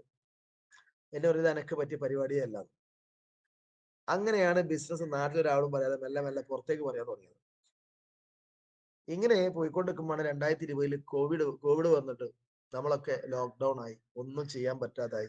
ഗൾഫിലെ ബിസിനസ് കംപ്ലീറ്റ് സ്റ്റക്കായി, 1 രൂപ പോലും വരുമാനം വരാതായി. അപ്പോഴാണ് ഞാൻ ചിന്തിച്ചത്, എന്തുകൊണ്ട് മൈലേജ് സ്റ്റൈൽ സീരിയസ് ആയിട്ട് എടുത്തുകൂടാ. അന്ന് വട്ടോളി അതിന്റെ ഇടയ്ക്ക് ഞാൻ 2,70,000 പ്രൊഡക്റ്റ് എടുത്തു സീരിയസ് ആയിട്ട് ചെയ്യാൻ വേണ്ടിയിട്ട്. പെർഫോമൻസ് അടിച്ചു, തായ്ലൻഡ് ട്രിപ്പ് അച്ചീവ് ആയി. അങ്ങനെ വട്ടോളിയിൽ എൻ്റെ ഒരു സുഹൃത്തിന്റെ ഷോപ്പ് ഉണ്ടായിരുന്നു. കാര്യം റെന്റ് ഒന്നും കൊടുക്കണ്ട, അവിടെ സാധനങ്ങൾ വെച്ചു. റെജിന മേഡം അവിടേക്ക് സ്റ്റാഫായിട്ട് വന്നു. റെജിന മേഡം അതിന്റെ മുന്നേ ഷാഹിർ സാറിന്റെ കൂടെ ജോയിൻ ചെയ്ത് പ്രൊഡക്റ്റ് ഒക്കെ എടുത്ത് സെയിൽ ചെയ്ത് അപ്ലൈൻ ലീഡർ നിർത്തി വേറെ കമ്പനിയിൽ പോയി 2-3 പേര്. അങ്ങനെ റെജിന മേഡവും നിർത്തി. ഇനി മേലാലെ ഈ ബിസിനസ് പറയരുതെന്ന് പറഞ്ഞു ഷാഹിർ സാറിനെ അടക്കം ആട്ടി വിട്ടൊരു സമയത്താണ് എന്റെ വട്ടോളി ഷോപ്പ് ഉദ്ഘാടനം ചെയ്ത്. ഒരു പിക്കപ്പ് സെന്റർ ആയിരുന്നു. അവിടേക്ക് ഒരു ലേഡി സ്റ്റാഫ് വരാന്ന് പറഞ്ഞു. 6,000 രൂപ ശമ്പളത്തിന് എഗ്രി ആയി. അങ്ങനെ എനിക്ക് പനി വന്നു പെട്ടെന്ന്. ഷോപ്പ് തുറക്കേണ്ട ദിവസം, പിറ്റേന്ന് ആ ലേഡി വരാന്ന് പറഞ്ഞ ദിവസം ലേഡി വന്നതുമില്ല, വിളിച്ചിട്ട് ഫോണും എടുക്കുന്നില്ല. പെട്ടു. ഷോപ്പ് തുറക്കുന്നില്ലല്ലോ. പിക്കപ്പ് സെന്റർ ആയിട്ട് തുടങ്ങിയെങ്കിലും നമ്മൾ വിചാരിക്കുന്നത് ഷോപ്പ് ഒരു ഓപ്പൺ ചെയ്താൽ പിന്നെ പൂട്ടാൻ പാടില്ല, തുറന്നില്ലെങ്കിൽ ആൾക്കാർ വിചാരിക്കും പൂട്ടിപ്പോയെന്ന് വിചാരിക്കുന്നൊക്കെയുള്ള ചിന്ത ആണെന്നുള്ളത്. അങ്ങനെ ഷാഹിർ സാറും ഞാനും സംസാരിച്ച സമയത്ത് ഷാഹിർ സാർ പറഞ്ഞു, ഇങ്ങനെ ഈങ്ങാപ്പുഴയുള്ള റെജീന മേഡം എന്നുള്ള ഒരു പെണ്ണുണ്ട്, അവര് മുമ്പ് സ്റ്റാർട്ട് ചെയ്താണ്, അവര് ഷോപ്പിലൊക്കെ നിൽക്കുന്നുണ്ട്, ഞാൻ അത് ചോദിച്ചു നോക്കട്ടെ എന്ന് പറഞ്ഞു. ഷാഹിർ സാർ എന്റെ അടുത്ത് വിളിച്ചു. അവര് വരാന്ന് പറഞ്ഞു. വരാന്നല്ല, കാണാന്ന് പറഞ്ഞു. അവർ താമരശ്ശേരി ഉണ്ടെന്ന് പറഞ്ഞു. അപ്പൊ തന്നെ കൊടുവള്ളിയിലേക്ക് വരാൻ പറഞ്ഞു. അവര് കൊടുവള്ളിയിലേക്ക് വന്നു. അന്ന് റെജിന മേഡോ റുക്കിയ മേഡോ അവരെ കൂടെ ഹസീന എന്ന് പറഞ്ഞൊരു പെണ്ണുണ്ട്, അവർ ഒരു 3 പേരും കൂടെ വന്നത്. അങ്ങനെ 6,000 വരാന്ന് പറഞ്ഞ ശമ്പളത്തിന് എഗ്രി ആയ പെണ്ണ് വരാത്തത് കൊണ്ടാണ് ഈ സംസാരം. ഇവര് സംസാരിച്ച സമയത്ത് ഇവർക്ക് അറിവും കഴിവൊക്കെ ഉണ്ട്. പക്ഷെ ഇവര് പറഞ്ഞ ശമ്പളം 7,500. ഷാഹിർ സാർ എന്നോട് പറഞ്ഞു, സാറേ വേണ്ട, ഭയങ്കര ശമ്പളമാണ്, അതുകൊണ്ട് ഇവരെ നമുക്ക് വേണ്ട, നമുക്ക് 6,000 തന്നെ വേറെ ആളെ കിട്ടും ഇഷ്ടം പോലെ, നമുക്ക് അവരെ നോക്കാം. ഞാൻ പറഞ്ഞു, സാറേ ഇവർക്ക് എക്സ്പീരിയൻസ് ഉണ്ടല്ലോ, അപ്പൊ ഒരു 1,500 അധികമല്ലല്ലോ, 1-2 മാസം കഴിയുമ്പോൾ നമുക്ക് ആരെങ്കിലും സാവധാനം തപ്പി പിടിക്കാം. നാളെ ഇവര് വരട്ടെ, കട തുറക്കല്ലോ, അത് പൂട്ടിക്കിടക്കണ്ടല്ലോ, നമ്മൾ വലിയ രീതിയിൽ ഉദ്ഘാടനം ഒക്കെ ചെയ്തല്ലേ. അങ്ങനെ 1,500 അധികമല്ല, ഞാൻ കുഴപ്പമില്ല, ഞാൻ കൊടുത്തോളൂ, അത് പ്രശ്നം, ഞാനാണ് കൊടുക്കുന്നത്. അങ്ങനെ ഷാഹിർ സാറിന് ഇഷ്ടമല്ലായിട്ട് പോലും റെജിന മേഡത്തിന്റെ സ്റ്റാഫായിട്ട് വെച്ചു. 7,500 എഗ്രി ആയി. വന്ന പാടെ റെജിന മേഡം പറഞ്ഞ ബസ്സിന് കൂലി വേറെ വേണമെന്നാണ്. എന്താവട്ടെ, അതും കൊടുക്കാൻ തീരുമാനിച്ചു. അങ്ങനെ 2-3-4 മാസം കഴിഞ്ഞപ്പോൾ റെജിന മേഡത്തിന് ഐഡിയ അടിച്ചിട്ടുണ്ട്. ഞാൻ നിർബന്ധിച്ച് അടുപ്പിച്ചാണ്, അടിക്കില്ല എന്നൊക്കെ പറഞ്ഞ സമയത്ത് അടുപ്പിച്ചു. അവർ പ്രൊഡക്റ്റ് ഒക്കെ പുറത്ത് കൊണ്ടുപോയി കൊടുക്കാൻ തുടങ്ങി. ഐഡിയ ഒക്കെ ആക്ടിവേഷൻ ചെയ്തു. അങ്ങനെ അവർ സീരിയസ് ആയിട്ട് ബിസിനസ് ചെയ്യാന്ന് പറഞ്ഞു. അപ്പോഴേക്ക് കോവിഡ് വന്നു, കംപ്ലീറ്റ് ലോക്ക്ഡൌൺ ആയി. ഈ സമയത്താണ് ഞാൻ സീരിയസ് ആയിട്ട് ചെയ്യാൻ തീരുമാനിക്കുന്നത്. അങ്ങനെ കവചപ്രാഷ് അടക്കമുള്ള ഉൽപ്പന്നങ്ങൾ ജനങ്ങളിലേക്ക് ഇത് പഠിച്ചുകൊണ്ട് കൊടുക്കാൻ തുടങ്ങി. അങ്ങനെ എനിക്ക് വരുമാനവും ചെറിയ രീതിയിൽ ടീമൊക്കെ വന്നു. പക്ഷെ ഒരു ഭാഗത്ത് മാത്രം ടീമായി, ഒരു ഭാഗത്ത് ടീമായി. ഒരു ഭാഗം എനിക്ക് 19 ലക്ഷം വോളിയം വന്നു, മറ്റേ ഭാഗത്ത് ഞാൻ TC ആയിട്ട് വരും. അപ്പൊ എന്റെ കൂടെ TC ആയിട്ടുള്ള അന്ന് വന്നിട്ടുള്ള ഫസൽ സാർ ഉണ്ട്. അദ്ദേഹം ATC ആയി, പിന്നെ അദ്ദേഹം DTC ആയി. അന്നൊരു DTC ഒരു പ്രോഗ്രാം കമ്പനി മീറ്റിംഗ് കണ്ണൂർ വെച്ച് നടന്നു. എനിക്ക് പോകാൻ പറ്റിയില്ല. ബിജു സാറും ഷാഹിർ സാറും റമീസും ഫസലും കൂടെ പോയി. അതെനിക്ക് ഭയങ്കര പ്രശ്നമായി. കാരണം ഞാൻ TC റാങ്കിലായി പോയി. എന്റെ കൂടെ വന്ന ആള് DTC ആയി. കുറെ ആയി ഞാൻ TCയിൽ നിൽക്കുന്നു. ഇതിനൊരു മാറ്റം വന്നേ പറ്റൂ എന്ന് തീരുമാനിച്ചു. എന്റെ അപ്ലൈൻ ലീഡർ രമേശ് സാർ 1.5 വർഷം ബാംഗ്ലൂരാണുള്ളത്. ആളെ ഫോണിൽ പോലും ശരിക്കും വിളിക്കാൻ പറ്റില്ല. കാരണം കമ്പനി ഫോണാണ് ഉപയോഗിക്കുന്നത്. അതിൻ്റെതായ കുറെ പരിമിതികളുണ്ട്. ചുരുക്കി പറഞ്ഞാൽ ഞാൻ തന്നെ കുറെ കാര്യങ്ങൾ പഠിക്കാനും ഏറ്റെടുക്കാനും മുന്നോട്ട് കൊണ്ടുപോകാനും തുടങ്ങി. അങ്ങനെയാണ് ഉമർ സാറിന്റെ മരുമനിൽ കൂടെ എനിക്ക് കിട്ടുന്നത്. മരുമൻ ഇന്നും മെസ്സേജ് അയച്ചിട്ടുണ്ട്. ആള് DTCയിലുള്ള, പിന്നെ നിർത്തിവെച്ചാണ്, പള്ളിയിൽ പോകുന്ന ഒരു ഉസ്താദാണ്. അങ്ങനെ ഉമർ സാറിൽ ഒരു കുറച്ച് ക്വാളിറ്റി ഞാൻ കണ്ടു. കുറെ ആളുകൾ ഒരു കണക്ഷൻ ഉണ്ട്. അത് മുഖേന ആ സൈഡ് എങ്ങനെങ്കിലും മരിച്ച് ഡെവലപ്പ് ചെയ്തേ പറ്റും. അങ്ങനെ മലപ്പുറം ഭാഗങ്ങളിൽ ഞാൻ ഒറ്റയ്ക്ക് പോകാൻ തുടങ്ങി. ചേറൂരും ധാറാണിയും ഒക്കെ അടക്കമുള്ള ടീമിനെ റഫീഖ് സാറും ബാപ്പുട്ടി എന്ന് പറഞ്ഞ ആളൊക്കെ അന്നത്തെ ഞാൻ പ്ലാൻ കൊടുത്തിട്ട് വന്ന ആളുകളായിരുന്നു. ഉമർ സാർ അന്ന് പോന്നിട്ടില്ല, കാരണം ബൈക്കിലാണ് അന്ന് പോയത്. കാറൊക്കെ കൊണ്ടുപോകാറുണ്ട് ഇടയ്ക്കൊക്കെ. അങ്ങനെ രാവിലെ മലപ്പുറത്തേക്ക് വിടും, രാത്രി തിരിച്ചു വരും. ഇതായിരുന്നു തുടക്കത്തിൽ ഉണ്ടായിരുന്നത് ആ ഭാഗം. മലപ്പുറം നല്ല സാധ്യത ഉണ്ടെന്ന് എനിക്ക് തോന്നി. അവിടെ ടീം നന്നായി ഡെവലപ്പായി. ഫസൽ സാറ് ZTC ആവുന്നതിന്റെ എത്രയോ മുന്നേ TCയിലുള്ള ഞാൻ ZTC ആയി. അല്ലെങ്കിൽ ഒരു ഭാഗത്ത് ബിസിനസ് ഓൾറെഡി ഉണ്ട്. അങ്ങനെ ഞാൻ ഈ ഭാഗം 21 ലക്ഷം കടക്കുമ്പോഴേക്കും ആ ഭാഗം 25 ലക്ഷത്തി STCയിലേക്ക് എത്തി. ഫസൽ സാർ ZTC ആയി 2 മാസം കഴിയുമ്പോൾ ഞാൻ STC ആയി. പിന്നെ തിരിഞ്ഞു നോക്കേണ്ടി വന്നിട്ടില്ല. പിന്നെ റജീന മാഡത്തിന്റെ ഈ ഭാഗത്ത് വീക്കായി, അവിടെ കിടന്ന് പണിയെടുക്കാൻ തുടങ്ങി കാര്യമായിട്ട്. അങ്ങനെ ടീമിനൊക്കെ വളരെ നല്ല രീതിയിൽ കൊണ്ടുപോയി. എനിക്ക് നിങ്ങളോട് പറയാനുള്ള കാര്യങ്ങൾ 2-3 പോയിന്റുകൾ നിങ്ങളോട് പറയാനുണ്ട്. എന്തുകൊണ്ട് ഞാൻ 1.5 വർഷത്തോളം TC റാങ്കിൽ മാത്രം നിന്നുപോയി, ATC പോലും ആവാതെ? ഒന്ന്, ഞാൻ ഈ സിസ്റ്റത്തിന് സറണ്ടർ ആയില്ല. മീൻസ് ഇതില് നമ്മൾ പറയാറുണ്ട് ലിസ്റ്റ് മേക്കിംഗ്, ഷോർട്ട് ലിസ്റ്റ്. അതായത് നമ്മൾ ഹാർഡ് വർക്ക് ചെയ്തേക്കാൾ അപ്പുറത്തേക്ക് നമുക്ക് എന്ത് വേണം? പ്ലാനിങ് ആണ് മെയിൻ ആയിട്ട് വേണ്ടത്, അല്ലെ? Smart work. ഈ സ്മാർട്ട് വർക്കിനൊന്നും വലിയ പ്രാധാന്യം കൊടുത്തിട്ടുണ്ടായിരുന്നില്ല, ലിസ്റ്റ് ചെയ്തിട്ടുണ്ടായിരുന്നില്ല. കാരണം എന്റെ ഫോണിൽ ഇഷ്ടം പോലെ ആളുകളുണ്ട്, പിന്നെ ഞാൻ എന്തിനു ലിസ്റ്റ് ചെയ്യണം? ഇതൊക്കെ കുറെ മുന്നായി നമ്മൾ ഒഴിവാക്കിയതല്ലേ, പേപ്പറും പേനയും കാര്യങ്ങളൊക്കെ. പിന്നെ എന്ത് എഴുതാനാ? എല്ലാം ഫോണിൽ പറ്റുമല്ലോ എന്നുള്ള ചിന്ത വലിയ മിസ്റ്റേക്ക് ആയിരുന്നു. നിരന്തരമായിട്ടുള്ള പ്രോഗ്രാമുകളിൽ പങ്കെടുക്കാതിരുന്നതിന്റെ നഷ്ടം. ഈ 2 കാരണങ്ങൾ കൊണ്ട് ഈ ബിസിനസ് ഡെവലപ്പ് ചെയ്യാൻ ഞാൻ ഒരുപാട് പിറകോട്ട് പോയി. അതാണ് 1.5 വർഷം കൊണ്ട് സംഭവിച്ചത്. പിന്നെ ഞാൻ ചെയ്ത കാര്യം, ആഴ്ചയിൽ ഒരു GTS എങ്കിലും നിർബന്ധമായും അറ്റൻഡ് ചെയ്യാൻ. കാരണം ഞാൻ എവിടെയോ കേട്ട ക്ലാസ്സിൽ ഞാൻ അറിഞ്ഞിട്ടുള്ള ഒരു കാര്യം, ഇതൊരു ക്ലാസ് റൂം ഓറിയന്റഡ് ബിസിനസ് ആണെന്നും ഈ സിസ്റ്റത്തിൽ നിന്നുകൊണ്ട് ഈ പ്രോഗ്രാമുകൾ, ഈ മീറ്റിങ്ങുകൾ, ട്രെയിനിങ്ങുകൾ നിരന്തരം കേട്ടുകൊണ്ടു കഴിഞ്ഞാൽ മാത്രമേ ഒരാൾക്ക് ഫാസ്റ്റ് ആയിട്ട് അച്ചീവ് ചെയ്യാൻ പറ്റൂ എന്നുള്ളത് ഞാൻ കേട്ടു. അതെനിക്ക് അക്ഷരാർത്ഥത്തിൽ സത്യമാണെന്ന് തോന്നി. കാരണം ഞാൻ എന്ത് കഴിവുണ്ടോ, അറിവുണ്ടോ, മുമ്പ് ബിസിനസ് ചെയ്ത ആളാണോ, അതൊന്നും ഇവിടെ ബാധകമല്ലാന്നും. മൈലേജ് സ്റ്റൈൽ ബിസിനസ്സിൽ വിജയിക്കണം എന്നുണ്ടെങ്കിൽ ഇതിന്റെ സിസ്റ്റത്തോട് നിന്ന് കഴിഞ്ഞാൽ വിജയിക്കാൻ പറ്റുന്നുള്ളത് ബോധ്യപ്പെട്ടു. ഒരു GTS കഴിഞ്ഞ് കഴിഞ്ഞ് ഞാൻ ഇറങ്ങിക്കഴിഞ്ഞാൽ അന്നൊരു സെയിൽ ക്ലോസിംഗ് നടന്നു. ഒരു 2 ആളെ ഞാൻ കണ്ടു കഴിഞ്ഞാൽ ഒന്നുമില്ല, കോൺഫിഡന്റോടുകൂടി എനിക്ക് പറയാൻ പറ്റും. അപ്പൊ അങ്ങനെ എനിക്ക് ബോധ്യപ്പെട്ടതിന് അടിസ്ഥാനത്തിൽ ട്രെയിനിങ്ങുകൾക്ക്, മീറ്റിങ്ങുകൾക്ക് വളരെ ഇമ്പോർട്ടന്റ് കൊടുക്കാൻ തുടങ്ങി. ടീമിൽ വന്ന ആളുകളെ മുഴുവൻ പങ്കെടുപ്പിക്കാൻ തുടങ്ങി. ഇന്നും ഉമർ സാർ എല്ലാ മാസവും പെർഫോമൻസ് അടിക്കുന്ന ഒരു വ്യക്തിയാണ്. കഴിഞ്ഞ വർഷത്തിൽ ഞാൻ 9 പെർഫോമൻസ് അടിച്ചു, 3 എണ്ണം മിസ് ചെയ്തു. ഉമർ സാർ 2 വർഷമായിട്ട് ഒരു മാസം പോലും മിസ് ചെയ്തിട്ടില്ല. എന്താ കാര്യം? നിങ്ങൾ ഉമർ സാറിനെ പഠിക്കണമെന്നില്ല, ഇനി പഠിച്ച ഞാൻ പറഞ്ഞുതരാം. ഒരു ആഴ്ചയിൽ ഏറ്റവും ചുരുങ്ങിയത് 3 GTS സെന്ററിൽ അദ്ദേഹം പങ്കെടുക്കും. മിക്കവാറും താമരശ്ശേരി ഉണ്ടാവും, അല്ലെങ്കിൽ കോഴിക്കോട് ഉണ്ടാവും. മലപ്പുറത്തുള്ള എല്ലാ ആഴ്ചയിലും GTS സെന്ററും അദ്ദേഹം പങ്കെടുക്കാറുണ്ട്. അദ്ദേഹത്തിന്റെ പ്രധാന സൈഡ് അവിടെ ഉള്ളത്. തിരൂർ GTS സെന്ററിൽ ഒരുവിധം ആഴ്ചയ്ക്ക് അയാൾ പങ്കെടുക്കും. ചില സമയത്ത് കഴിഞ്ഞ ആഴ്ച നിലമ്പൂർ GTSലെ ഗസ്റ്റ് ആണ് അയാൾ. അതിന് മുമ്പത്തെ ആഴ്ച നിലമ്പൂർ സ്റ്റാർട്ട് ചെയ്തത്. അന്നും അദ്ദേഹം പങ്കെടുത്തിട്ടുണ്ട്. വരുന്ന ആഴ്ചയും അദ്ദേഹം പങ്കെടുക്കും. ഇങ്ങനെ ഏറ്റവും ചുരുങ്ങിയത് 3-4 GTS സെന്ററിൽ അദ്ദേഹം പങ്കെടുക്കുന്നുണ്ട്. രാവിലത്തെ മോർണിംഗ് മീറ്റിന് അദ്ദേഹം ഭയങ്കര ഇമ്പോർട്ടന്റ് കൊടുക്കുന്നുണ്ട്. ടീമിനെ മുഴുവൻ ആളെ വിളിച്ചു കയറ്റിയിരുന്നു 5:30 ഇരുന്നിട്ട് 6 മണിയാകുമ്പോൾ. ഇന്ന് ടീമിനെ വിളിച്ചു കയറ്റൽ കുറവാണ്, ഇന്ന് ലീഡേഴ്സിനെ വിളിച്ചു കയറ്റും. സ്വന്തം മക്കളോട് രണ്ടാളും പറഞ്ഞത് വീഡിയോയിൽ വന്ന് മോർണിംഗ് മീറ്റ് കേട്ടിരിക്കണം, ഓർ എക്സ്ക്യൂസും അതിലില്ല. ഇന്ന് 50-ലേറെ ആളുകൾ അദ്ദേഹത്തിന്റെ ടീമിൽ മാത്രം മോർണിംഗ് മീറ്റിൽ വീഡിയോയിൽ വന്നിരിക്കുന്നുണ്ട്, പങ്കെടുക്കുന്നതല്ല, വീഡിയോയിൽ ഇരിക്കുന്നുണ്ട് എന്നുള്ളതാണ്. ഞാൻ പറഞ്ഞ വീഡിയോയിൽ ഇരിക്കുന്നതിൽ എന്തെങ്കിലും ഗുണമുണ്ടോ? തീർച്ചയായിട്ടും ഉണ്ട്. നമ്മുടെ ടീമിൽ ഒരു വ്യക്തി ഈ മീറ്റിംഗ് കയറിയിട്ടുണ്ടോ എന്ന് നമ്മൾ നോക്കിയാൽ കാണാൻ പേര്, പക്ഷെ അദ്ദേഹം കേട്ടിട്ടുണ്ടോ നമുക്ക് മനസ്സിലാവില്ല. ഞങ്ങളെ കൂടെ ഉമർ സാറിന്റെ കൂടെ വന്നിട്ടുള്ള ഒരാളുണ്ടായിരുന്നു, എടക്കര ഭാഗത്തുള്ള ആളാണ്. ഇദ്ദേഹം റൂബിയിൽ അങ്ങനെ നിൽക്കുന്നുണ്ട്, നീങ്ങുന്നില്ല തീരെ. സോഫന്റെ വർക്ക് മെയിൻറ്റെയിൻ ചെയ്യുന്ന ആളാണ്. വീടുകളിൽ ചെന്ന് സോഫന്റെ റിപ്പയറിങ് ചെയ്യും. സ്വന്തമായിട്ട് സോഫ ഉണ്ടാക്കുന്നുണ്ട്, അതിന്റെ ഒരു ഷോപ്പ് അയാൾക്കുണ്ട്. കാര്യമായിട്ട് ഫീൽഡ് വർക്കാണ്, റിപ്പയറിംഗ് ആണ്. അദ്ദേഹം പറഞ്ഞ കാര്യം ഞാൻ എത്ര ആൾക്കാരോട് പറയുന്നുണ്ട്, പക്ഷെ ആരും കൂടെ ഏറ്റെടുക്കുന്നില്ല. ആരും പ്രൊഡക്റ്റ് എങ്ങനെ വില കൂടുതൽ അപ്ഡേറ്റ് പറയുന്നുണ്ടോ? ഞങ്ങൾ അദ്ദേഹത്തിനോട് പറഞ്ഞൊരു കാര്യം, നിങ്ങൾ ബിസിനസ് ഒരു കുട്ടിയോട് പറയണ്ട, അവിടെ നിൽക്കട്ടെ, നിങ്ങൾ മോർണിംഗ് മീൽ എല്ലാ ദിവസവും കയറുന്നു. അയാൾ പറഞ്ഞു ഞാൻ കയറുന്നുണ്ട്, പക്ഷെ ഞാൻ ആ സമയത്താണ് വീട്ടിൽ നിന്ന് ഇറങ്ങുന്നത്, അതുകൊണ്ട് ഞാൻ വണ്ടിയിൽ ഇങ്ങനെ പോകും, ഓൺ ചെയ്യുന്നുണ്ട്, കേൾക്കുന്നുണ്ട്. ഞങ്ങൾ പറഞ്ഞു അത് പോരാ, ഒന്നെങ്കിൽ മോർണിംഗ് മീറ്റ് കേട്ട് തീർന്നതിന് ശേഷം ജോലിക്ക് ഇറങ്ങും. അതല്ല നേരത്തെ ഇറങ്ങിയിട്ട് എവിടാന്ന് വെച്ചാൽ അവിടെ ചെന്നിട്ട് മീറ്റിംഗ് കേൾക്കാം. എങ്ങനെ കേൾക്കണം? വീഡിയോ തുറന്ന് വെച്ചിട്ട് ഒരു മാസം കേൾക്കണം എന്ന് നിർബന്ധമായിട്ട് അയാൾ പറഞ്ഞു.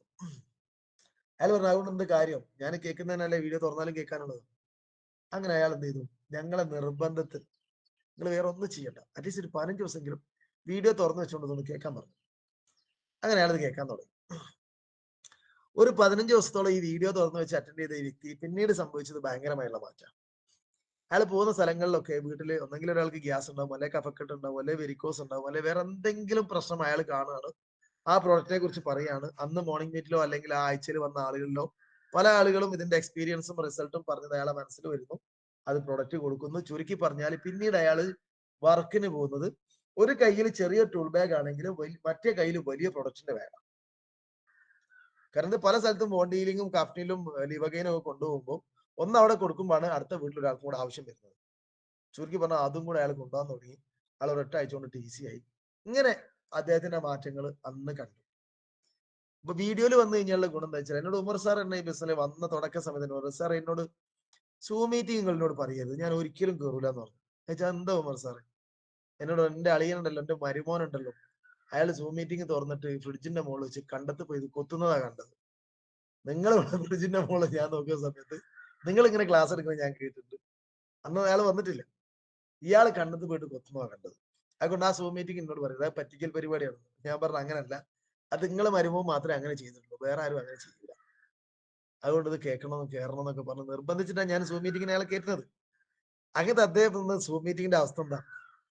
നമ്മൾ ആ സൂം മീറ്റിംഗ് രാവിലത്തെ ഏകദേശം 450 മേലെ ആളുകൾ പങ്കെടുക്കുന്നുണ്ട്.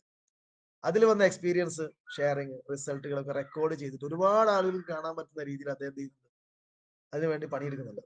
അപ്പൊ ആ ലെവലിലേക്ക് അദ്ദേഹത്തിന്റെ മാറ്റം, അദ്ദേഹത്തിന് വലിയ കഴിവുള്ള ആളല്ല. അപ്പൊ അങ്ങനെ ഒരുപാട് ആളുകളെ ഈ ബസ്സിലേക്ക് കൊണ്ടുവരാനും, ഈ ബസ്സിൽ ഏറ്റവും നല്ല ലീഡർ ആരാന്ന് വെച്ച് കഴിഞ്ഞാൽ ഞാൻ പറഞ്ഞ ഒറ്റ കാര്യമുള്ളൂ, ഏറ്റവും നല്ല സുഹൃത്ത് ആരാണോ അയാൾ ഏറ്റവും നല്ല ലീഡർ. അയാളുടെ വലിയ കഴിവ് ക്വാളിറ്റിയും വലിയ ട്രെയിനിങ് ഒന്നുമില്ല. വെല്ലി സാർ പ്രൊഡക്ട് ട്രെയിനിങ് നമുക്ക് ഇതുവരെ എടുത്തു തന്നിട്ടില്ല. അതിന് അദ്ദേഹത്തിന് കഴിയുമെന്ന് എനിക്ക് തോന്നുന്നില്ല. പല പ്രൊഡക്റ്റിനെയും സംശയം എന്നോടടക്കമുള്ള ലീഡേഴ്സിനോട് ചോദിച്ചിട്ടുണ്ട്. അപ്പൊ പ്രൊഡക്ട് ട്രെയിനിങ് പ്രൊഡക്റ്റിന് വലിയ അളവ് അറിവൊന്നുമല്ല. പിന്നെയോ പ്രീവിയസ് എക്സ്പീരിയൻസ് ആണ്. മുമ്പ് നെറ്റ്വർക്ക് മാർക്കറ്റിംഗ് ചെയ്ത എക്സ്പീരിയൻസ് ആണോ ഇതിന്റെ ഏറ്റവും വലിയ മാനദണ്ഡം? അല്ല. മുമ്പ് ചെയ്യാത്ത ആളുകളാണ് ഉമർ സാറും ഞാനൊക്കെ. ഞങ്ങളാണ് ഇപ്പൊ ഏറ്റവും ഫാസ്റ്റ് ആയിട്ട് ചെയ്യുന്നത്, ഞങ്ങൾ മനസ്സിലാക്കുന്നത്. കാരണം ഞങ്ങൾക്ക് ഇതിന്റെ നെഗറ്റീവ് വശങ്ങളൊന്നും അറിയില്ല. ഇതിന്റെ മുന്നേ കമ്പനി 2011 കമ്പനി പൂട്ടിപ്പോയതും അന്ന് സീരിയസ് ആയിട്ട് ചെയ്ത് നാട്ടുകാരുടെ ഇടയിൽ വഷളായതും ഒരുപാട് പ്രശ്നങ്ങൾ അനുഭവിച്ച കുറെ ലീഡേഴ്സ് ഉണ്ട്. അവർക്ക് ഇപ്പോഴും ആ പേടി ഒരു പക്ഷേ ചെറിയ രീതിയിലെങ്കിലും ഉണ്ടാവണമെന്നാണ് ഞാൻ മനസ്സിലാക്കുന്നത്. ഞങ്ങൾക്ക് ആ പേടിയില്ല. എനിക്ക് ഏത് പോലീസുകാരോട് ബിസിനസ് അറിയാൻ ഒരു മടിയുമില്ല. 100% കോൺഫിഡൻറ്റോട് എനിക്ക് പറയാൻ പറ്റും. എനിക്ക് കിട്ടിയ വരുമാനവും എനിക്ക് കിട്ടിയ 2/10 എനിക്ക് കിട്ടുന്ന പെർഫോമൻസ് ബോണസും എന്റെ ആഴ്ച വരുമാനവും മാസ വരുമാനവും ഒക്കെ കാണിച്ചു കൊടുത്തിട്ട് ഒരാളെ ബിസിനസ് കൊണ്ടുവരാൻ പറ്റും. എനിക്ക് പറയാനുള്ള ഇത്രയേ ഉള്ളവരോട്, ഇതൊക്കെ ഞാൻ വാങ്ങിത്തരാം, വേണ്ട ഞാൻ നിങ്ങളെ കൂടെ വരാം, ഇതൊക്കെ എനിക്ക് അവിടെ വാങ്ങി തരും, ഇല്ല നിർത്തി പോരി ഞാൻ എന്ന് പറയും. ഈ ഒരു കോൺഫിഡൻസ് നമുക്കുള്ള എന്തുകൊണ്ടാണ്, നമ്മളിത് അനുഭവിക്കുന്നത് കൊണ്ടാണ്. ഫൈനാൻഷ്യൽ ബിസിനസ്സിൽ നിങ്ങൾ ഒരു കാര്യം മനസ്സിലാക്കുക, നിങ്ങൾ ഒന്ന് സിസ്റ്റത്തിന്റെ ഭാഗമാവുക. വിജയിക്കണം എന്നുണ്ടെങ്കിൽ ഓൺലി ദ ഷോർട്ട് വേ, സിസ്റ്റത്തിന് സറണ്ടർ ആവുക മാത്രം. ലീഡേഴ്സ് നിങ്ങളെക്കാൾ കഴിവുള്ള കുറഞ്ഞ അപ്ലൈൻ ലീഡേഴ്സ് ഉണ്ടാവും, ഒരു സംശയവും ഇല്ല. കാരണം ഇതിനകത്ത് ഇന്റർവ്യൂ കഴിഞ്ഞിട്ടൊന്നുമല്ല ആൾക്കാർ എടുക്കുന്നത്. അപ്പൊ നമ്മൾ ചിന്തിക്കുക, ഓ ഞാൻ പ്രതീഷ് സാർ എന്റെ അത്ര കഴിവൊന്നുമില്ല, ബിസിനസ് ഒന്നും വലിയ അറിവൊന്നുമില്ല, അല്ലെങ്കിൽ വിദ്യാഭ്യാസം അത്ര ഒന്നുമില്ല, അല്ലെങ്കിൽ മറ്റുള്ള എക്സ്പീരിയൻസ് ഇല്ല, ഞാൻ വലിയ സംഭവമാണ്, ഞാൻ അദ്ദേഹത്തിനോട് ജോയിൻ ചെയ്ത് കഴിഞ്ഞാലും ഞാൻ മനസ്സിലാക്കേണ്ടത് ഞാൻ എന്ത് ലോകവിവരം ഉണ്ടോ എന്നുള്ളതല്ല. അതേ മൈലേഷ്യയുമായിട്ട് ബന്ധപ്പെട്ട കാര്യങ്ങൾ പറയുന്ന സമയത്ത് ഞാൻ അദ്ദേഹത്തിനെ ശ്രദ്ധിക്കാനും അത് കേൾക്കാനും ഞാൻ തയ്യാറാവണം. അവിടെ നമ്മൾ ഈഗോ വെച്ച് നമ്മൾ ലീഡർക്ക് നമ്മൾ അത്ര ക്വാളിറ്റി ഇല്ല, ഞാൻ വിളിച്ച സമയത്ത് വന്നിട്ടില്ല, അല്ലെ ഞാൻ എന്തെങ്കിലും ചെയ്താൽ അയാൾക്ക് കിട്ടൂലേ, ഈ ചിന്ത ആണെങ്കിൽ നിങ്ങൾ ഇപ്പൊ തന്നെ നിർത്തിക്കോളൂ എന്ന് എനിക്ക് പറയാനുള്ളത്. അത് ഇതിന് തീരെ പറ്റാത്തൊരു സംഭവമാണ്. ഞാൻ ചെയ്തിട്ട് ഓന് കിട്ടൂലേ? സർ നിങ്ങൾ വാങ്ങിച്ച പ്രൊഡക്റ്റിൽ ഒരുപാട് ആൾക്ക് ഇൻകം കിട്ടുന്നുണ്ട് ഓൾറെഡി. ട്രഡീഷണൽ മാർക്കറ്റിൽ നിങ്ങൾ കടയിൽ നിന്ന് വാങ്ങിച്ചാൽ ഹോൾസെയിലർക്കും ജില്ലാ ഡിസ്ട്രിബ്യൂട്ടർക്കും പരസ്യക്കാർക്കും ഇടനിലക്കാർക്കും CNF ഏജന്റിനും ഒക്കെ കിട്ടുന്നുണ്ട്. ഇത് നിങ്ങൾ അറിയാതെ പോകുന്നതാ. പക്ഷെ ഇവിടെ നിങ്ങൾ അറിയുന്നത് നിങ്ങളെ സാധുവായിട്ടുള്ള സുഹൃത്തിന്ത് അല്ലെങ്കിൽ നിങ്ങളെ ആപ്ലൈൻ ലീഡർക്ക് കിട്ടുന്നുണ്ടെന്നുള്ളത് മാത്രമേ ഉള്ളൂ. അവിടെ നിങ്ങൾ മനസ്സിലാക്കേണ്ടത്, നിങ്ങൾക്ക് അങ്ങനെ ഒരു ഈഗോ വർക്ക് ചെയ്യുന്നുണ്ടെങ്കിൽ നിങ്ങൾ ചെയ്യേണ്ടത്, നിങ്ങൾ അപ്ലൈൻ ലീഡറെ പൊട്ടിച്ച് നിങ്ങൾ മേലോട്ട് കയറി പവറും മറിച്ചു കൊടുത്തിട്ട് കയറിയങ്ങ് പോകും.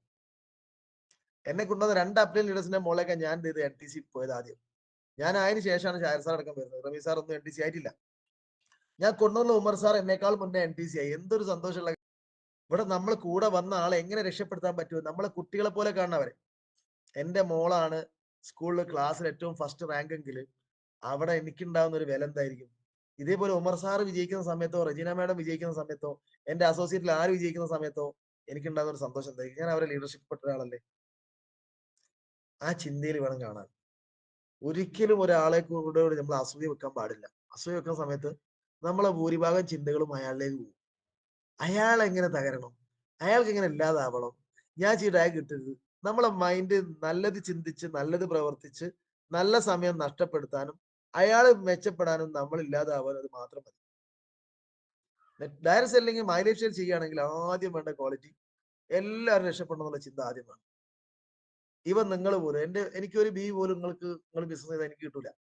പക്ഷെ നിങ്ങൾക്ക് കിട്ടിയ ബീവിന്റെ പെർസെന്റേജ് എനിക്ക് പെർഫോമൻസ് ബോണസ് കിട്ടുന്നുണ്ട്. നാളെ കുറ്റ്യാടിൽ ഒരാൾ വരുന്നുണ്ട്, ഞാൻ എനിക്ക് എത്താൻ പറ്റില്ലെങ്കിൽ, അപ്പൊ അങ്ങനെ നമ്മൾ ഈ സിസ്റ്റത്തിനോട് ചേർന്ന് നിൽക്കാനും ലീഡേഴ്സ് പറയുന്നത് അനുസരിക്കാനും പരമാവധി പ്രോഗ്രാമുകൾ അറ്റൻഡ് ചെയ്യാനും നമ്മൾ ശ്രമിച്ചു കഴിഞ്ഞാൽ നമുക്ക് ടീം ഉണ്ടാവും. നിലവിൽ നമുക്കുള്ള ഒരു ഒറ്റ പ്രശ്നത്തിലേ ഉള്ളൂ, നമ്മൾ പറയുന്ന ആളുകൾ ഏറ്റെടുക്കാത്തതിന് കാരണം നമുക്ക് കോൺഫിഡന്റ് കുറവാ പറഞ്ഞെടുത്തത്. അയാൾ വന്നിട്ട് വേണം നമ്മൾ രക്ഷപ്പെടാൻ എന്നാണ് അയാൾ ചിന്തിക്കുന്നത്. പക്ഷെ അങ്ങനെയല്ല, അയാൾക്ക് വേണേ രക്ഷപ്പെടാൻ നമ്മളെ കൂടെ വന്നാൽ ഇതാ പ്ലാൻ. നിങ്ങൾക്ക് രക്ഷപ്പെടണമെങ്കിൽ എന്റെ കൂടെ വരാം. ആ ചിന്താണ് അവർക്ക് കിട്ടിയതെങ്കിൽ അവരിതിൽ വരും. പല നെഗറ്റീവുള്ള ആളുകൾ ഞാൻ പ്ലാൻ കൊടുത്തിട്ട് പോസിറ്റീവ് ആക്കി എടുത്തിട്ടുണ്ട്. പക്ഷെ പിന്നീട് അവർ ജോയിൻ ചെയ്തിട്ടില്ല. കാരണം ഫോളോ അപ്പ് കറക്റ്റ് അല്ലാത്തത് കൊണ്ടാണോ അല്ലെങ്കിൽ വേറെ എന്തെങ്കിലും കാരണങ്ങളുണ്ട്. അല്ല അവര് മടിയന്മാരായിരിക്കാം. അതുകൊണ്ടൊക്കെ നമ്മൾ ഭാഗം പെർഫെക്റ്റ് ചെയ്തിട്ടുണ്ട്, ക്ലിയർ ആണ്, നമ്മളെ കമ്പനി ക്ലിയർ ആണ്.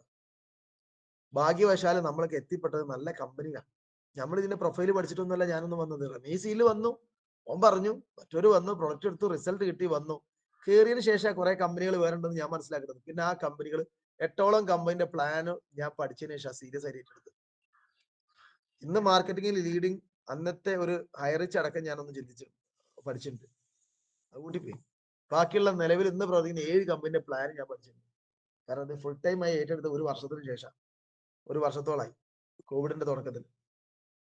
അപ്പൊ ആ സമയത്ത് ഞാനിത് ചെയ്യുന്നത് മണ്ടത്തരായി പോരുന്നുള്ള ഒരു നിർബന്ധ ബുദ്ധി എനിക്കുണ്ടായിരുന്നു.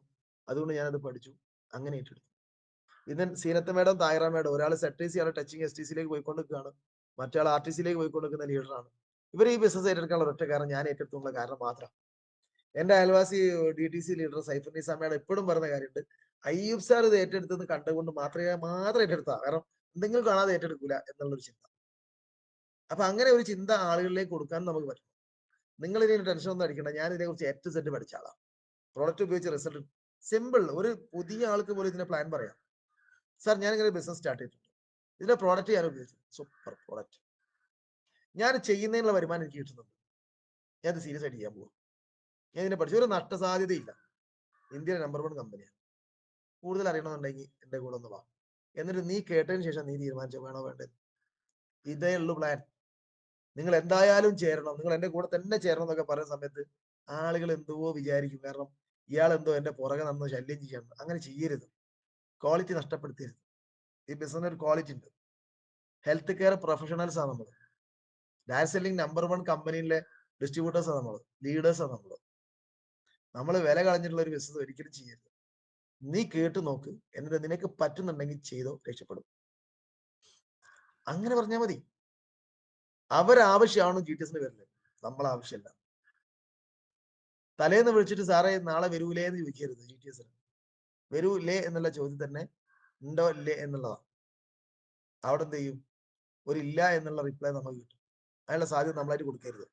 സാർ അപ്പൊ നാളെയാണ് നിങ്ങൾ വരണം, നമ്മൾ എന്ത് ചെയ്യും, ഞാനും ലീഡേഴ്സും ഒക്കെ ആ സമയത്ത് അവിടെ ഉണ്ടാവും. നിങ്ങളെ കുറിച്ച് ഞാൻ ലീഡേഴ്സിനെ ഒക്കെ പരിചയപ്പെടുത്തി കൊടുത്തു, നമുക്കൊന്ന് പരിചയപ്പെടുകയും ചെയ്യാം. കൂടുതൽ വൈകണ്ട, നല്ല തിരക്കാവും, പിന്നെ സീറ്റിന്റെ ടൈറ്റ് ഒക്കെ വരുന്നത് കൊണ്ട് ഞാൻ നേരത്തെ അവിടെ ഉണ്ടാവും. നമ്മൾ നേരത്തെ അവിടെ വേണം. കൂടുതൽ സംസാരിക്കാതെ ഫോൺ കട്ട് ചെയ്താൽ.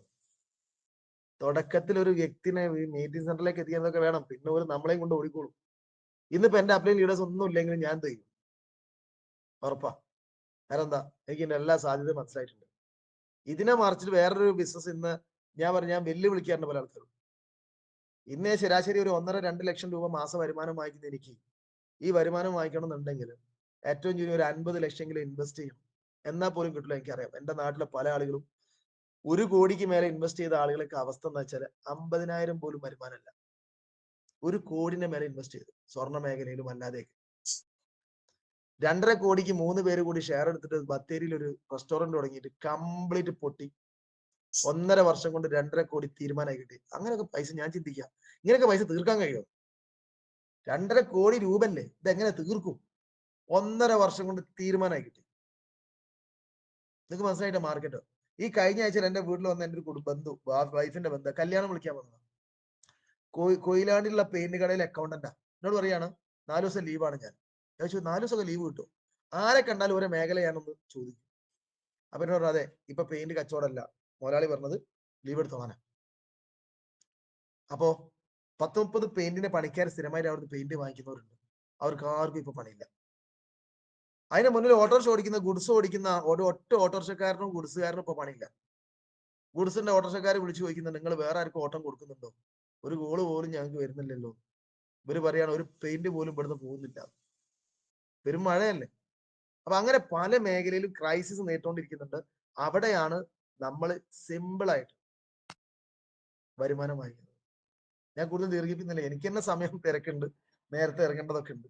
ഏതായാലും സംസാരിച്ചിങ്ങനെ നീണ്ടുപോയി. കുറെ കാര്യങ്ങൾ എന്തൊക്കെയോ പറഞ്ഞു. ഏതായാലും ഇതിനകത്ത് വലിയ ട്രെയിനിങ് ഒന്നല്ല ആവശ്യം. നിങ്ങൾ ഈ ബിസിനസ്സിൽ വന്നിട്ട് എന്തായി എന്നുള്ളത് മറ്റുള്ളവർക്ക് പറഞ്ഞു കൊടുക്കാൻ നിങ്ങൾക്ക് പറ്റിയാൽ നിങ്ങൾ ഏറ്റവും നല്ല ട്രെയിനറാണ് മൈലേജ് സ്റ്റൈൽ. അല്ലാണ്ട് വേറെ ഒന്നും വേണ്ട. നിങ്ങൾ വലിയ സാധ്യത, ലോകത്തെ തത്വങ്ങളും ചിന്തകളും എല്ലാം പറഞ്ഞേക്കാണ് അപ്പുറത്തേക്ക് നിങ്ങൾ എന്തായിരുന്നു, നിങ്ങൾ ഇതിൽ വന്നതിന് ശേഷം ആരായി, ഞാൻ ഇതിൽ വന്നതിന് ശേഷം എന്തൊക്കെ ആയി എന്നുള്ളതും കൂടെ ജസ്റ്റ് ഒറ്റ വാക്ക് പറഞ്ഞു പോവാം. ഇതിൽ വന്നു, നിങ്ങൾക്ക് അറിയാം, എല്ലാവർക്കും അറിയാവുന്ന കാര്യം 2,10,000 എന്ന് പറഞ്ഞ ആ വരുമാനം കമ്പനിയുടെ 584ാമത്തെ വീക്കിൽ വാങ്ങി. അതൊന്നുമല്ല, അതിനപ്പുറത്തേക്ക് 16 ലക്ഷം രൂപയുടെ ഒരു കാർ ഇപ്പൊ ഞാൻ മെയിൻറ്റെയിൻ ചെയ്യുന്നുണ്ട്. ഇന്ന് നോളജ് സിറ്റിയിൽ ലാൻഡ്മാർക്കിന്റെ ഒരു ഫ്ലാറ്റ് ഞങ്ങൾ രണ്ടുപേരും കൂടിയിട്ട് വാങ്ങിച്ചിട്ടുണ്ട്. 50 ലക്ഷം, 49 ലക്ഷം വില വരുന്നത്. അത് പേയ്മെന്റ് കംപ്ലീറ്റ് ആയിട്ടുള്ള ചെയ്തുകൊണ്ട് പോവാണ്. 2 വർഷം കൊണ്ട് കംപ്ലീറ്റ് പണി കഴിയും. അങ്ങനെ ഒരുപാട് കാര്യങ്ങൾ ചെയ്യാൻ പറ്റിയിട്ടുണ്ട്. കൂടെ വന്ന ഒരുപാട് ആളുകൾക്ക് നല്ല വരുമാനങ്ങൾ വാങ്ങിച്ചു കൊടുക്കാൻ എന്നെ കൊണ്ട് പറ്റിയിട്ടുണ്ട് എന്നാണ് ഞാൻ വിശ്വസിക്കുന്നത്. അപ്പൊ അങ്ങനെ വളരെ സന്തോഷത്തോടു കൂടി, ഒരു ടെൻഷനും ഇല്ലാതെ, ഒരു ടെൻഷനും എനിക്കില്ല. കാരണം ടെൻഷൻ അടിക്കുന്ന മേഖലയല്ല ഞാൻ വർക്ക് ചെയ്യുന്നത്. എന്റെ കൂടെ വിദേശ ട്രിപ്പിന് പോകുന്ന എന്റെ ഒരു സുഹൃത്തുണ്ടായി, കൊടുവള്ളി മൊബൈൽ ഷോപ്പ് നടത്തുവാൻ. ഒരു സമാധാനം ഉണ്ടായില്ല ആ ട്രിപ്പിൽ. ഫുള്ള് കോളാം. എനിക്കോ, ഞാൻ ഹോട്ടലിൽ വന്നിട്ട് രാത്രി കുറച്ച് വോയിസ് മെസ്സേജ് ചെയ്തുകൊണ്ട് റിപ്ലൈ കൊടുക്കും, കഴിഞ്ഞു.